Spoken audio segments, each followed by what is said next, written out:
الحمد لله نحمده ونستعينه ونستغفره ونؤمن به ونتوكل عليه ونعوذ بالله من شرور أنفسنا ومن سيئات أعمالنا من يهده الله فلا مضل له ومن يضلله فلا هادي له ونشهد أن لا إله إلا الله وحده لا شريك له ونشهد أن سيدنا ونبينا ومولانا محمدا عبده ورسوله أرسل الله تعالى بالحق بشيرا ونذيرا وداعيا إلى الله بإذنه وسراجا منيرا أما بعد فقد قال الله تعالى في القرآن المجيد والفرقان الحميد فأعوذ بالله من الشيطان الرجيم بسم الله الرحمن الرحيم فأما من طغى وآثر الحياة الدنيا فإن الجحيم هي المأوى وأما من خاف مقام ربه ونهى النفس عن الهوى فإن الجنة هي المأوى صدق الله مولانا العظيم وصدق رسوله النبي الأمين الكريم وقال عز وجل في شأن حبيبه الكريم إن الله وملائكته يصلون على النبي يا أيها الذين آمنوا صلوا عليه وسلموا تسليما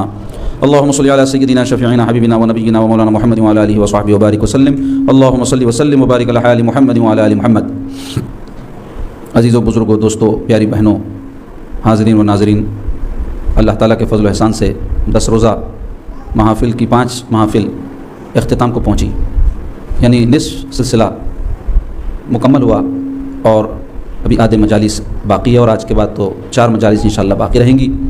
گزشتہ مجلسوں میں نے حضور غوث پاک رحمۃ اللہ علیہ کے فضائل و مناقب بیان کرنے کے ساتھ ساتھ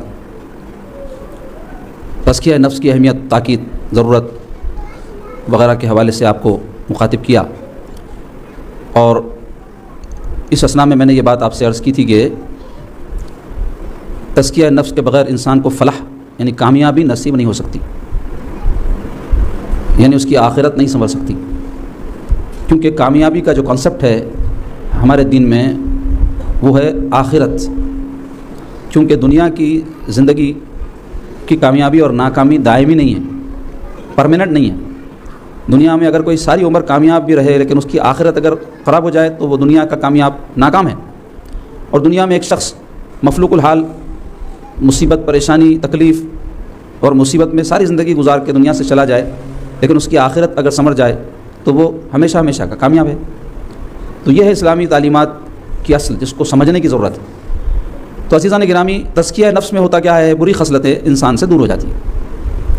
تو میں آپ سے کل عرض کیا تھا اپنے خطاب میں کہ تزکیہ نفس کے لیے سب سے پہلی چیز ہے علم. علم کے بغیر انسان کی اصلاح نہیں ہو سکتی. دنیا کی کامیابی کے لیے بھی، آخرت کی کامیابی کے لیے علم کی ضرورت ہے. دنیا میں بھی وہی لوگ کامیاب ہیں جو علم والے ہیں. اور اللہ تبارک و تعالیٰ کیا فرما رہے ہیں؟ قل هل يستوي الذين يعلمون والذين لا يعلمون. آپ فرما دیجئے کیا وہ برابر ہے جو ایک علم والا ہے، جاننے والا ہے، اور جو ایک نہیں جاننے والا ہے؟ تو دونوں برابر نہیں ہو سکتے. اور اللہ تعالیٰ قرآن میں ایک مقام پر فرما رہے ہیں کہ اللہ تعالیٰ کے نزدیک اہل علم ہیں جو اس سے سب سے زیادہ ڈرنے والے ہیں. انما یخشى اللہ من عباده العلماء. اللہ کی خشیت کس کے دل میں ہوتی ہے؟ علماء، اہل علم کے دل میں. تو علم کی ہمارے دین میں بڑی اہمیت ہے، بڑی تاکید ہے، بڑی فضیلت ہے. علم روشنی ہے، اور روشنی کیا کرتی ہے؟ انسان کو تمیز کرواتی ہے، اچھا برا، صحیح غلط کیسے سمجھ میں آتا ہے؟ روشنی سے. کہیں اندھیرا ہو، گڑھا ہے نہیں معلوم ہوتا، کوئی موذی جانور ہے نہیں معلوم ہوتا. تو ایسے ہی ایک ان پڑھ اور جاہل آدمی ایسی زندگی گزارتا ہے جیسے کوئی شخص اندھا ہے. تو اندھا کیا ہے؟ اندھا کون ہوتا ہے؟ جس کو کچھ نظر نہیں آتا، مطلب اندھیرا. اس کی آنکھوں میں اندھیرا ہوتا ہے نا، اندھے کی آنکھ میں جس کی روشنی ہوتی ہے وہ سب دیکھتا ہے. تو اہل علم انکھیارے ہیں اور جاہل ان پڑھ جو لوگ ہوتے ہیں وہ اندھے ہیں. اس واسطے آپ دیکھو دنیا میں آج جو قومیں سارے انسانیت پر ڈومینیٹ کر رہی ہے وہ کون ہے؟ پڑھے لکھے لوگ ہیں، ان پڑھ جاہل ہیں. پوری دنیا کے اوپر غلبہ کس کا ہے؟ سائنس کا ہے نا بھائی. آج سائنس کی وجہ سے، ٹیکنالوجی کی وجہ سے. تو سائنس اور ٹیکنالوجی کیا ہے؟ علم ہے، تحقیق. علم کے بعد تحقیق، ریسرچ کی بات آتی ہے. جاہل تھوڑے ریسرچ کرے گا، پڑھے لکھے کریں گے. میں دنیا کی مثال دے رہا ہوں. یہ اور بات ہے کہ یہ دنیا میں جو ڈومینیٹ کر رہے ہیں ضروری نہیں ہے کہ وہ آخرت میں بھی کامیاب ہو، لیکن ایک ہمارے سامنے مثال ہے زبردست جس کو دیکھ کر کے ہم کو سیکھنا چاہیے. ہم اگر جو ہے اپنے مخالفین کو گالیاں بکیں، ان کی تذلیل کریں، تو اس سے بات نہیں بنے گی. ہمارے پاس جو خانہ خالی ہے اس کو پر کرنے کی ضرورت ہے. آج قوم مسلم علم سے دور ہے. ہم کون سا دین کا علم سیکھ لے کر تیر مار لیتے ہیں؟ یہ بولو آپ.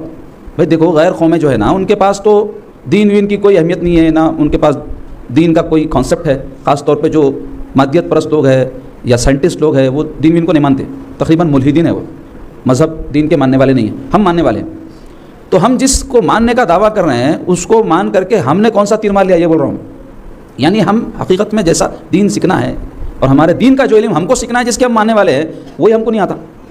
تو بہرحال میں بتانا چاہ رہا ہوں کہ تصوف میں بھی علم کی اہمیت ہے. تصوف ہے کیا؟ علم ہی ہے. پہلے تصوف کا ایک ہے علمی پہلو، ایک ہے عملی پہلو. آپ کو کوئی بات جب تک پتہ نہیں چلے گی، اس کی اہمیت کا اندازہ نہیں ہوگا، آپ اس کی طرف راغب نہیں ہوں گے. تصوف میں ایسی باتیں معرفت کی اور حقائق کی بتائی جاتی ہیں جس سے انسان کے اندر اس حوالے سے رغبت پیدا ہو. اب رغبت پیدا ہونے کے بعد کرنا کیا؟ دیکھو بھائی، آپ کے سامنے مختلف فضائل بیان ہوتے ہیں نا. آپ سنتے کوئی مولویاں ہیں، مقررین ہیں، واعظین ہیں، یہ سب کیا کرتے ہیں؟ کسی چیز کی فضیلت بیان کرتے، ماں باپ کی فضیلت بیان کرتے، نماز کی فضیلت بیان کرتے، علم کی فضیلت ابھی میں بیان کرا آپ کے سامنے. تو مقصود کیا رہتا ہے اس سے مقصود رہتا ہے کہ جس چیز کی فضیلت بیان کی جا رہی ہے آدمی اس کی طرف راغب ہو. راغب ہونے کے بعد کیا کرے؟ صرف راغب ہو جائے، اس کے بعد پریکٹیکل معاملہ شروع ہوتا. مثلا اگر کسی کو نماز کی فضیلت بیان کی جا رہی ہے، 1 گھنٹے تک انہیں سنا، بولنے والا بولا، اس کے بعد انہوں نے نماز نہیں پڑھا، تو انہیں کیا خاک فضیلت سمجھا یا کیا خاک اس کی فضیلت پر یقین کرا انہیں؟ نماز کی فضیلت اس واسطے آپ کو بتلائی جاتی ہے تاکہ آپ نمازی بنیں. علم کی فضیلت اس واسطے بتلائی جاتی ہے تاکہ آپ علم سیکھیں. ماں باپ کی فضیلت اس واسطے بتلائی جاتی ہے تاکہ آپ ان کی فرما برداری، اطاعت گزاری اور خدمت گزاری کریں. اگر صرف فضیلت برائے فضیلت ہو تو فائدہ کچھ بھی نہیں ہے نا، سن کے ثواب حاصل کرنا ہے. فضیلت برائے عمل ہے، یہ بات بنیادی طور پہ ذہن میں رکھ لیں. تو یہ تصوف کے تحت بھی بہت ساری معارف کی باتیں اور بہت سارے لطیف باتیں، اسرار کی باتیں بزرگان دین نے بیان کی. تو یہ بیان کرنے سے ان کا مقصود کیا صرف بیان کرنا تھا؟ نہیں، ترغیب دلانا تھا. تو ترغیب کس بات کی طرف دلائی گئی؟ تاکہ ہم بھی تصوف کی راہ میں قدم رکھیں، مجاہدہ کریں، اور جو احوال اور جو کیفیات ان اللہ والوں کو حاصل ہوئی، اس کا شمع صحیح، اس کا ذرہ صحیح ہم کو بھی نصیب ہو جائے، تاکہ ہماری بھی دنیا اور آخرت کامیاب ہو جائے. تو بہرحال عزیزو، تزکیہ نفس کے لیے علم ضروری ہے. تو آپ کو جو باتیں ہم بتانے جا رہے ہیں علم کے حوالے سے، اس سے بھی ہمارا مقصود یہی ہے کہ یہ صرف باتوں کی حد تک نہ رہے، بلکہ ہم آگے بڑھ کر کے اس میں جو باتیں ہمارے لیے عمل کرنے کی خاطر بیان کی جا رہی ہیں اس کو اختیار کریں، کہنے والا بھی اور سننے والا بھی. کیونکہ آپ یاد رکھو، عمل کے حوالے سے کہنے والے کو بھی عمل کی اتنی ضرورت ہے جتنی سننے والے کو ہے. اس کی ایک مثال دیتا ہوں میں آپ کو. ایک مقام پر پانی رکھا ہوا ہے اور ہم کو پیاس لگ رہی. ایک صاحب ہم کو بتائے کہ فلاں جگہ پانی ہے، ان کو بھی پیاس لگ رہی. تو محض ان کے بتا دینے سے کہ فلاں جگہ پانی ہے ان کی پیاس بجھ جائے گی، یا محض کسی کو یہ بتا دینے سے کہ وہاں پانی ہے اس کی پیاس بجھ جائے گی؟ نہیں، دونوں کو بھی جا کے پانی پینا پڑے گا. تو پانی کی ضرورت دونوں کی بھی پینے سے پوری ہوگی نا، نہ بتانے سے نہ جاننے سے پوری ہوگی. تو یہ بات کو سمجھنے کی ضرورت ہے. ایسے ہی یہ تصوف کے اندر یا طریقت کے تحت یا تزکیہ نفس کے تحت جو باتیں بتائی جا رہی ہیں، یہ صرف بتا دینا یا سن لینا کافی نہیں ہے، بلکہ ان احوال کو حاصل کرنا ہے. تو آئیے، تزکیہ نفس میں سب سے بڑی جو چیز رکاوٹ بنتی ہے، یا یہ سمجھ لیں کہ دین کے اندر جو سب سے بڑی چیز خرابی ہے، اور اس کے حوالے سے آپ یقین جانیں اتنی باتیں بیان ہوئی ہے. چونکہ آج کل میں جس موضوع پر آپ سے گفتگو کرنے جا رہا ہوں، یہ کوئی میرا دعویٰ نہیں ہے کہ میں بہت بڑی باتیں آپ کے سامنے کر رہا ہوں. اللہ نے ایسے ایسے علماء، ایسے ایسے مشائخ، ایسے ایسے مقررین واعظین رکھے، ان کے سامنے ہماری کوئی حیثیت نہیں ہے. نہ میں کوئی علم رکھنے والے ہونے کا دعویٰ کرنے بیٹھا ہوں یہاں پہ، نہ کوئی مشیخیت کا دعویٰ کرنے بیٹھا ہوں. میں صرف ایک منصب پر اللہ کے فضل سے اپنے بزرگوں کے صدقے میں فائز ہو گیا، تو بزرگوں کا پیغام آپ تک پہنچانے بیٹھا ہوا ہوں. اور میں خود طالب علم ہوں، یہ سمجھتا ہوں میں ہمیشہ، اور انشاءاللہ مرے تک کوشش کروں گا یہی سمجھتے رہنے کی میں طالب علم ہوں. کوئی علامہ، کوئی مشائخ یا بہت بڑا جو ہے کوئی مقام مرتبہ رکھنے والا ہوں، اگر کوئی ایسا سمجھتا ہے تو وہ یعنی نقصان اٹھانے والا ہے. تو مختصری عزیزو کہ یہ جو تعلیمات ہیں، یہ جو موضوعات ہیں نا، میں جو بیان کر رہا ہوں آپ کے سامنے، ان کے بیان کرنے سے ہمارا مقصود یہ ہے کہ ہم اس سے کچھ سیکھیں اور پھر پریکٹیکل چیز اپنی زندگی میں اختیار کریں. تو تزکیہ نفس کے لیے آپ یقین جانیں سب سے بڑی چیز جو رکاوٹ ہے، اور جس کے حوالے سے بزرگان دین کی کتابوں میں، خاص طور پہ میں بعض کتابوں کا آپ کو ریفرنس دوں گا آج، اور سے سنیں، اللہ توفیق دیا تو ہمیشہ بولتا ہوں کتابوں کو آپ حاصل کریں اور مطالعہ کریں اس کا. تو وہ جو ہے کتابوں میں ایک کتاب ہے امام غزالی رحمۃ اللہ علیہ کی، مکاشفۃ القلوب. کیا نام ہے کتاب کا؟ مکاشفۃ القلوب. 300-400 صفحات کی کتاب ہے. اس کا اردو ترجمہ بازار میں موجود ہے. وظیفہ جیسا ہم پڑھتے نا روزانہ، ویسا ایک صفحہ صحیح اس کا آپ پڑھیے، اور اس میں آپ دیکھیے کہ میں آج جس موضوع پر آپ سے گفتگو کرنے جا رہا ہوں وہ ہے حب دنیا کی مذمت. حب دنیا کی مذمت. حب دنیا بولتے دنیا کی محبت، اس کی مذمت بولتے اس کی برائی. دنیا کی محبت بری چیز ہے، تو اس کی برائی کیوں بیان کی جا رہی ہے؟ تاکہ آدمی اس کے فتنے سے بچے، اس کے چکر میں نہ پڑے. دنیا کے نہیں، حب دنیا کے. اس کے فرق کو بھی آپ کو انشاءاللہ سمجھاؤں گا. تو اس کی مذمت میں احادیث مبارکہ میں جو باتیں بیان ہوئی ہیں، آپ یقین جانیں اگر پڑھیں گے تو آپ کو ایسا خیال آئے گا کہ بھائی آج تک ہم یہ بات کیوں نہیں پڑھے، آج تک ہم کو کیوں پتہ نہیں چلا یہ بات. ایسی باتیں اس میں لکھی ہوئی ہیں مکاشفۃ القلوب میں. اور کشف المحجوب حضرت داتا گنج بخش علی حجویری رحمۃ اللہ علیہ کی کتاب ہے، اس میں بھی دنیا کے بارے میں حضرت نے بہت کچھ لکھا، اور جتنے بڑے بڑے بزرگان دین گزرے ہیں وہ سب اس موضوع پر ضرور لکھیں. کیوں نہ لکھیں کہ قرآن اور حدیث سے بڑا پڑا ہے. قرآن مجید آپ پڑھتے وقت غور کریے، بار بار چند آیت کے بعد دنیا کی زندگی یا آخرت کی زندگی کا اللہ تعالیٰ ذکر فرمائیں. تو عزیزان گرامی، آج کا ہمارا موضوع کیا ہے؟ حب دنیا کی مذمت. تو حب دنیا آپ یقین جانیں دین کو برباد کرنے میں نمبر 1 ہے، پہلے نمبر پہ آتی حب دنیا، دنیا کی محبت. اب اس دنیا کی محبت کی کچھ شاخیں ہیں. دنیا کی محبت کی ایک شاخ ہے حب مال، ایک شاخ ہے حب جاہ. جاہ بولتے عزت اور مرتبے کی خواہش کو. انسان مرتبہ چاہے، عزت چاہے، مقام چاہے، شان بڑھنا بول کے چاہے تو اس کو بولتے حب جاہ. تو جاننا چاہیے کہ اصل ہے حب دنیا ہی. اب حب دنیا کیا ہے؟ دنیا کی محبت نا بھائی. تو دنیا کی محبت جب دل میں پیدا ہوتی تو انسان کی امیدیں طویل ہو جاتی. حب دنیا سے ایک بیماری پیدا ہوتی ہے انسان میں، وہ ہے طول عمل. طول بولے تو طویل، لمبا ہونا، عمل بولے تو امیدیں. دیکھو آدمی دنیا سے محبت کرا تو مرنا نہیں چاہے گا. جب مرنا نہیں چاہے گا تو جینا چاہے گا، اور جینا جب چاہیں گا تو بہت جینا چاہیں گا.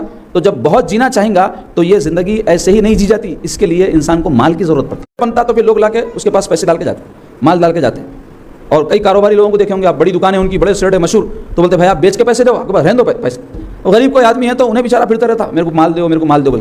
کیوں؟ اس کا مرتبہ نہیں ہے، اس کا پوزیشن نہیں ہے. تو ہوتا کیا، جب آدمی دنیا سے محبت کرتا ہے تو دنیا کے زندگانی کے لیے اس کو مال کی ضرورت پڑتی. اور مال ایسے ہی نہیں آتا، مال آتا کمپٹیشن سے. ہر فیلڈ میں کمپٹیشن ہے.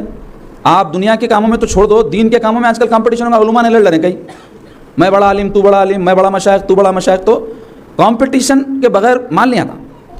تو کمپٹیشن میں کیا ہوتا، مقابلے میں کیا ہوتا، مسابقت میں کیا ہوتا، آدمی یا تو جیتتا یا ہارتا نا بھائی. یعنی جب کمپٹیشن ہوتا، کوئی بھی میچ ہو رہا، کرکٹ میچ ہو رہا تو اس میں ایک جیتتا ہے ہارتا. مثال دوں میں آپ. تو ایسے ہی زندگی میں بھی، کاروبار میں یا کوئی بھی آپ فیلڈ میں ہو، ملازمت میں ہو یا اور کچھ بھی آپ کرتے ہو، سیاست میں ہو آپ یا اور دیگر کوئی فیلڈ میں ہو، تو اس میں کمپٹیشن ہر آپ کا ایک مقابل والا رہتا، اس سے آپ مقابلہ کر کے آگے بڑھنا پڑتا. تو اگر آپ جیت گئے تو اس کی وجہ سے آپ کے اندر غرور و تکبر پیدا ہوتا ہے، رعونت پیدا ہوتی ہے، غرور پیدا ہوتا. اور اگر آپ ہار گئے، ناکام ہو گئے، تو جس سے ہارے اس کے حوالے سے غصہ تھا، اس پہ آپ حسد پیدا ہو جاتا، کینہ پیدا ہو جاتا، بغض پیدا ہو جاتا. تو یہ سب میں جو گنوا رہا ہوں کیا ہے، اس سے پہلے کے بیان میں گزرا، یہ بری خصلتیں ہیں، یہ برے اطوار ہیں، یہ برے اخلاق ہیں. تو یہ پیدا کیسا ہوئے جناب؟ یہ پیدا ہوئے حب دنیا کی وجہ سے، دنیا کی محبت کی وجہ سے. دیکھو دنیا مطلقاً مذموم نہیں ہے. مطلقاً بولتے دنیا بری ہے نہیں بول سکتے آپ. کیوں بولے تو اگر بری ہے تو اللہ تعالیٰ پیدا کیوں کرے؟ دنیا بری نہیں ہے، دنیا کی محبت بری ہے. دنیا کو ایسا چاہنا جس سے آخرت برباد ہو جائے، یہ برا ہے. اور اسی کی مذمت آئی ہے قرآن مجید میں، حدیث شریف میں. اللہ تبارک و تعالیٰ ایک مقام پہ قرآن میں فرماتے ہیں فَأَمَّا مَنْ طَغَىٰ وَآثَرَ الْحَيَاةَ الدُّنْيَا فَإِنَّ الْجَحِيمَ هِيَ الْمَأْوَىٰ. کیا مطلب اس کا؟ فَأَمَّا مَنْ طَغَىٰ، بس جس نے طغا کیا. طغا کسے کہتے ہیں؟ سرکشی کی. کس کی سرکشی؟ اللہ کی سرکشی، رسول کی سرکشی. سرکشی کسے کہتے ہیں؟ اللہ تعالیٰ بول رہے ہیں یہ کرو، الٹا کر رہا. اللہ تعالیٰ فرما رہے ہیں یہ مت کرو، کر کے بتا رہا. اسی کو سرکش بولتے نا. جیسے آپ ملک میں دیکھو، جو لوگ غنڈے قسم کے ہوتے، جو ڈاکو قسم کے ہوتے، جو بدماش قسم کے ہوتے، کیا کرتے؟ قانون کی خلاف ورزیاں کرتے، سرکش رہتے ہو، قانون سے، حکومت سے سرکش رہتے. تو اللہ تعالیٰ کیا فرما رہے ہیں؟ فَأَمَّا مَنْ طَغَىٰ، جو کوئی سرکشی کرے، وہ آثر الحیات الدنیا، اور دنیا کی زندگی کو ترجیح دے. ترجیح بولتے پریارٹی، اس کو اہمیت دے، اس کو سب کچھ سمجھے. تو پریارٹی کس پہ؟ آخرت پہ. آخرت سے زیادہ دنیا کو اہم جانے. جس نے سرکشی کی اور دنیا کی زندگی کو ترجیح دی، وہ آثر الحیات الدنیا، تو اللہ تعالیٰ فرما رہے فَإِنَّ الْجَحِيمَ هِيَ الْمَأْوَىٰ، تو اس کا ٹھکانہ جہنم ہوگا بول رہے. اور اس کے بعد کی آیت میں فرما رہے وَأَمَّا مَنْ خَافَ مَقَامَ رَبِّهِ، اور جو کوئی ڈرا اپنے رب کے مقام سے، یعنی اس کے سامنے کھڑے ہونے سے. تو وہ کھڑے ہونے کی نوبت کب آئے گی جناب؟ دنیا میں. دنیا میں تو چھٹی دے کر کے اللہ جو چاہے کر، اِنَّا لِلَّهِ وَإِنَّا إِلَيْهِ رَاجِعُونَ، لوٹنا میرے پاس ہے. جب میرے پاس آئیں گا مطلب آخرت میں. فَأَمَّا مَنْ خَافَ مَقَامَ رَبِّهِ، مرنے کے بعد کھڑے ہوں گے نا رب کے سامنے. سب حشر جب ہوگا، جب کھڑے ہوں گے، تو اللہ تعالیٰ فرما رہے ہیں جو کوئی آخرت کے دن میرے سامنے کھڑے ہونے سے ڈرا، کہ اللہ کے سامنے حاضر ہونا ہے، دنیا میں کیا ہوئے اعمال کا حساب کتاب دینا ہے. فَأَمَّا مَنْ خَافَ مَقَامَ رَبِّهِ وَنَهَى النَّفْسَ عَنِ الْهَوَىٰ، اور اپنے نفس کو ناجائز خواہشات سے روکا. ہوا کسے کہتے ہیں عربی میں؟ خواہشات کو بولتے. تو ہر خواہش تھوڑی بری ہے، ہر خواہش بری نہیں ہے. اللہ اس کے رسول جو خواہشات کو برا قرار دیے وہ برے ہیں. یعنی جو حدود مقرر کی ہے خواہشات کی، اس سے کوئی آگے بڑھ جائے، لمٹ کراس کر دے، وہ خواہش بری ہے. تو اللہ تعالیٰ ایسے خواہشوں کے بارے میں فرما رہے ہیں کہ وَأَمَّا مَنْ خَافَ مَقَامَ رَبِّهِ وَنَهَى النَّفْسَ، اور روکا اپنے نفس کو عَنِ الْهَوَىٰ، خواہشات سے. فَإِنَّ الْجَنَّةَ هِيَ الْمَأْوَىٰ، تو اس کا ٹھکانہ جنت ہوگا. تو آپ غور کیجئے، دنیا کی زندگی اور آخرت کی زندگی دونوں کے نتائج کو اللہ تبارک و تعالیٰ نے بیان کر دیا۔ اس کے علاوہ اللہ تعالیٰ ایک مقام پہ فرماتے ہیں وَمَا الْحَيَاةُ الدُّنْيَا إِلَّا مَتَاعُ الْغُرُورِ، اور نہیں ہے دنیا کی زندگانی مگر دھوکے کا سامان۔ دنیا کی زندگانی کو دھوکے کا سامان قرار دے رہے ہیں۔ دھوکے میں کیا ہوتا؟ دھوکے میں یہ ہوتا ایک چیز رہتی ہے ایک دکھتی ہے ایک، دھوکا اسی کو بولتے ہیں نا۔ دھوکے باز کو دھوکے باز کیوں بولتے ہیں؟ انہیں کرنا کچھ اور چاہتا، دکھاتا ایک۔ مثال کے طور پہ آپ کو کوئی پتل کا زیور بنا کے سونے کے چمک چڑھا کے اس کے اوپر بیچ دیا تو آپ بولتے دھوکا دیا ہوتا، کیوں؟ آپ سمجھے سونا، اس کو معلوم تھا یہ پتل ہے، دکھایا کہ آپ کو نے سونا ہے بلکہ دکھایا، مگر حقیقت میں کیا تھا؟ وہ پتل، تو اس کو دھوکا بولتے نا۔ تو اللہ تعالیٰ دنیا کی زندگی کیا فرما رہے ہیں؟ دھوکے کا سامان ہے، یعنی جیسا تم سمجھ رہے ہیں کہ یہ بہت قیمتی چیز ہے، ویلیبل چیز ہے، اور سمجھ رہے ہیں کہ یہ ہمیشہ رہنے والی چیز ہے، ایسا نہیں ہے، یہ دھوکا ہے، یہ ہمیشہ رہنے والی نہیں ہے، اس کو ثبات نہیں ہے، آپ کتنی بھی اس سے دوستی کر لو اس کو چھوڑ کے جانا ہے، یہ اس کا دھوکا ہے۔ اور اسی طرح فرما رہے ہیں المال والبنون زینت الحیات الدنیا، مال تو مال سب کو معلوم کس کو بولتے؟ پیسہ۔ تو پیسہ بولے تو خالی پیسہ نہیں، جائیداد بھی مال ہی سے جائیداد بنتی، سونا بھی مال سے خریدتے، تو جو بھی چیز جو ویلیبل ہے، قیمتی ہے دنیا میں ہمارے، وہ مراد ہے المال۔ اور دوسرے والبنون، بنون بولتے اولادوں کو۔ تو اللہ تعالیٰ فرما رہے ہیں مال اور بنون یعنی مال اور اولاد زینت الحیات الدنیا، دنیا کی زندگی کی زینت ہے، شو آف ہے۔ یعنی آپ اگر یہ، کیونکہ اسی کے واسطے انسان سب کرتا نا جی، پیسہ کمانے پوری زندگی کھپاتا اور اپنی اولاد کے واسطے پوری عمر غارت کرتا، تو اللہ تعالیٰ کیا فرما رہے ہیں کہ تم یہ سمجھتے ہو کہ یہ چیزیں واقعتاً کچھ ویلیبل ہے، نہیں، یہ دنیا کی زینت خالی فرما رہے ہیں، یہاں چھوڑ کے جانا ہے۔ نہ کوئی اپنے ساتھ پیسہ لے جا سکتا، نہ اپنے بچوں کو لے جا سکتا، نہ باپ بچے کی خبر میں سوتا، نہ بچہ باپ کی خبر میں سوتا، سب اپنی اپنی خبر میں تنہا سوتے۔ اگر کوئی ایک ساتھ ڈال کے ان کو گاڑ بھی دیے تو اپنے اعمال کے اعتبار سے سب تنہا ہی ہے، جب اللہ کے پاس اٹھیں گے سب کو اپنا اپنا حساب دینا ہے۔ اسی طرح اللہ تبارک و تعالیٰ فرما رہے ہیں زُيِّنَ لِلَّذِينَ كَفَرُوا الْحَيَاةَ الدُّنْيَا، مزین کر دی گئی ہے کافروں کے لیے دنیا کی زندگانی۔ بہت اہم بات ہے، آپ غور کرو، اس آیت پاک کی روشنی میں اپنا محاسبہ کرنے کی ضرورت ہے۔ اللہ تعالیٰ کیا فرما رہے ہیں؟ مزین کرنا بولے تو اچھا کر کے بتانا، زبردست دکھنا کوئی چیز، اس کو بولتے مزین کرنا۔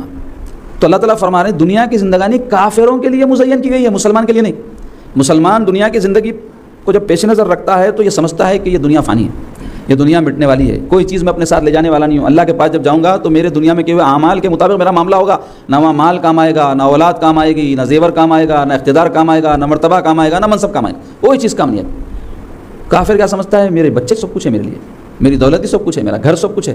مسلمان یہ نہیں سمجھتا، یہ فرق سمجھنے کی ضرورت ہے۔ آج کے دور میں کیا ہو رہا؟ بہت سارے مسلمان ایسے ہیں جو مال کی کامیابی کو، یعنی مال کے حاصل کر لینے کو حقیقی کامیابی سمجھ رہے ہیں، مرتبہ اور منصب کے حاصل کر لینے کو حقیقی کامیابی سمجھ رہے ہیں، جو وہ دنیا کے اعتبار سے چاہتے ہیں کہ یہ مل جائے، امریکہ چلے جاؤں، آسٹریلیا چلے جاؤں، وہاں میری زندگی بن جائے، بس ہو گیا، کامیاب ہو گئے۔ ایسا ہرگز نہیں ہے۔ وہاں جو رہ کے کامیاب بھی ہے، ان کا انجام کیا ہے؟ وہی ہے جو ہمارا ہے۔ یہاں کوئی اگر گاؤں میں رہ کر کے یا کوئی کھیڑے میں رہ کر کے یا کوئی جھوپڑی میں رہ کر کے زندگی گزار رہا تو اس کا انجام کیا ہے؟ موت۔ کوئی وہاں محل میں رہ کر کے، بڑے بڑے بلڈنگوں میں رہ کر کے، دولت کے انبار لگا کر کے بھی اس کا انجام کیا ہے؟ موت۔ ٹھکانہ البتہ قیامت کے بعد الگ الگ ہونے والا ہے۔ اگر کوئی محل میں رہ کر بھی نیک اعمال کیا ہے تو وہ جنت میں جائے گا، کوئی جھوپڑی میں رہ کر بھی بد اعمال کیا ہے جہنم میں جائے گا۔ تو یہ بات سمجھنے کی ضرورت ہے۔ اللہ تعالیٰ قرآن میں اور ایک مقام پہ فرما رہے ہیں انما الحیات الدنیا لعب ولہو، کیا معنی اس کے؟ یقیناً حیات الدنیا، دنیا کی زندگی کیا ہے؟ لعب ولہو، کھیل کود۔ تو کھیل کود جو رہتا، انٹرٹینمنٹ جو رہتا، کتنی دیر کا رہتا جی؟ وہ کیا عمر بھر آدمی کھیلتا رہتا کیا؟ کوئی بھی کھیلو، تھوڑی دیر کھیلنے کے اندر بیزارش ہوتے، تھکتے ہی۔ تو ایسی دنیا کی زندگی کی حقیقت ہے بولے اللہ تعالیٰ، اس کو کوئی یہ نہ سمجھ لے کہ یہ ہمیں، تو یہ سب باتیں بیان کرنے سے اللہ تعالیٰ کیا بتانا چاہ رہے ہیں ہم کو کہ یہ دنیا پائیدار نہیں ہے، یہ دنیا کے دھوکے میں تم پھنسو مت، اس کو سب کچھ سمجھ کے اس کے پیچھے آخرت برباد مت کر لو، یہ بتانا مقصود ہے۔ کیوں؟ آدمی جب دنیا کی محبت میں گرفتار ہوتا نا تو پھر آخرت کو بھلا دیتا اور ہر کام انہیں دنیا کی خاطر کرتا۔ ہمارے دین میں دیکھو آپ، دنیا داری کی ممانعت نہیں ہے، حب دنیا کی مذمت ہے۔ یہ فرق کو سمجھنے کی ضرورت ہے، بڑا باریک فرق ہے۔ حب دنیا اور ہے، دنیا داری اور ہے۔ دنیا داری بولے تو دنیا کے کام کرنا، تو دنیا کے کام تو ہر ایک کو کرنا ہے، کیونکہ دنیا میں آیا ہے تو دنیا کے کام کرنا ہی ہے۔ انہیں نہیں کرے گا تو پھر اس کا کام کون کریں گے؟ مثلا ایک آدمی دنیا میں پیدا ہوا، کھانا ہے اس کو، کھایا تو جئیں گا، کھانا ہے تو کمانا ہے، تو کمایا تو پیسے آئیں گے تو کھائیں گا، تو یہ چیزیں ایک دوسرے سے جڑی ہوئی ہے نا۔ دنیا میں زندگی گزاریں گا، شادی کریں گا، بچے ہوں گے، ان کو پالیں گا، یہ سب دنیا کے کام ہیں۔ ہمارا دین اس سے منع نہیں کرا، کیونکہ اگر یہ کام خدا نہ خواستہ برے ہوتے تو کیا اللہ کے نیک بندے کرتے تھے؟ سوچنے کی بات ہے، کامن سینس کی بات۔ اللہ کے نیک بندوں میں سب سے افضل، سب سے اعلیٰ، سب سے عرفہ کون ہے؟ انبیاء علیہ السلام، رسل۔ ایک دو چار رسولوں کو چھوڑ دے کے باقی سارے جو انبیاء تھے نا، ان سب کی بیویاں تھیں، ان سب کے بچے تھے، ان سب کے کچھ نہ کچھ پیشے تھے۔ انبیاء علیہ السلام کے پیشے کیا کیا تھے؟ اس کی فہرست ہے۔ حضرت آدم علیہ السلام کیا کرتے تھے, حضرت نوح علیہ السلام کا پیشہ کیا تھا, اور دیگر انبیاء کیا کیا پیشے کرتے تھے, وہ سب کے بارے میں آیا. یہ نبی یہ کام کرتے تھے, یہ نبی یہ کام کرتے تھے. حضرت سلیمان علیہ السلام تو بادشاہ تھے جناب. داؤد علیہ السلام ان کے والد بادشاہ تھے, نبی بادشاہ, بادشاہی دنیا داری نہیں ہے. تو کیا پتہ چلا, کوئی بھی دنیا کا کام ہو, دنیا داری جسے کہتے ہیں, منع نہیں ہے ہمارے دین میں. منع کیا ہے؟ دنیا کی محبت. اور دنیا کی محبت کیا ہے؟ از خدا غافل بودن, جو تجھے اللہ سے غافل کر دے. جو کام بھی آپ کو اللہ سے دور کر رہا وہ دنیا اور پکی دنیا ہے, اور جو کام دنیا کا ہے اس کو آپ اللہ کی خاطر کر رہے ہیں تو وہ عبادت ہے. مثلا ایک آدمی کو بیوی بچوں کو پالنا ہے تو کام کرنا پڑے گا, کچھ بھی نوکری تو بھی کرنا پڑے گا, مزدوری تو بھی کرنا پڑے گا, کاروبار تو بھی کرنا پڑے گا, کچھ نہ کچھ کام کرنے پڑے گا.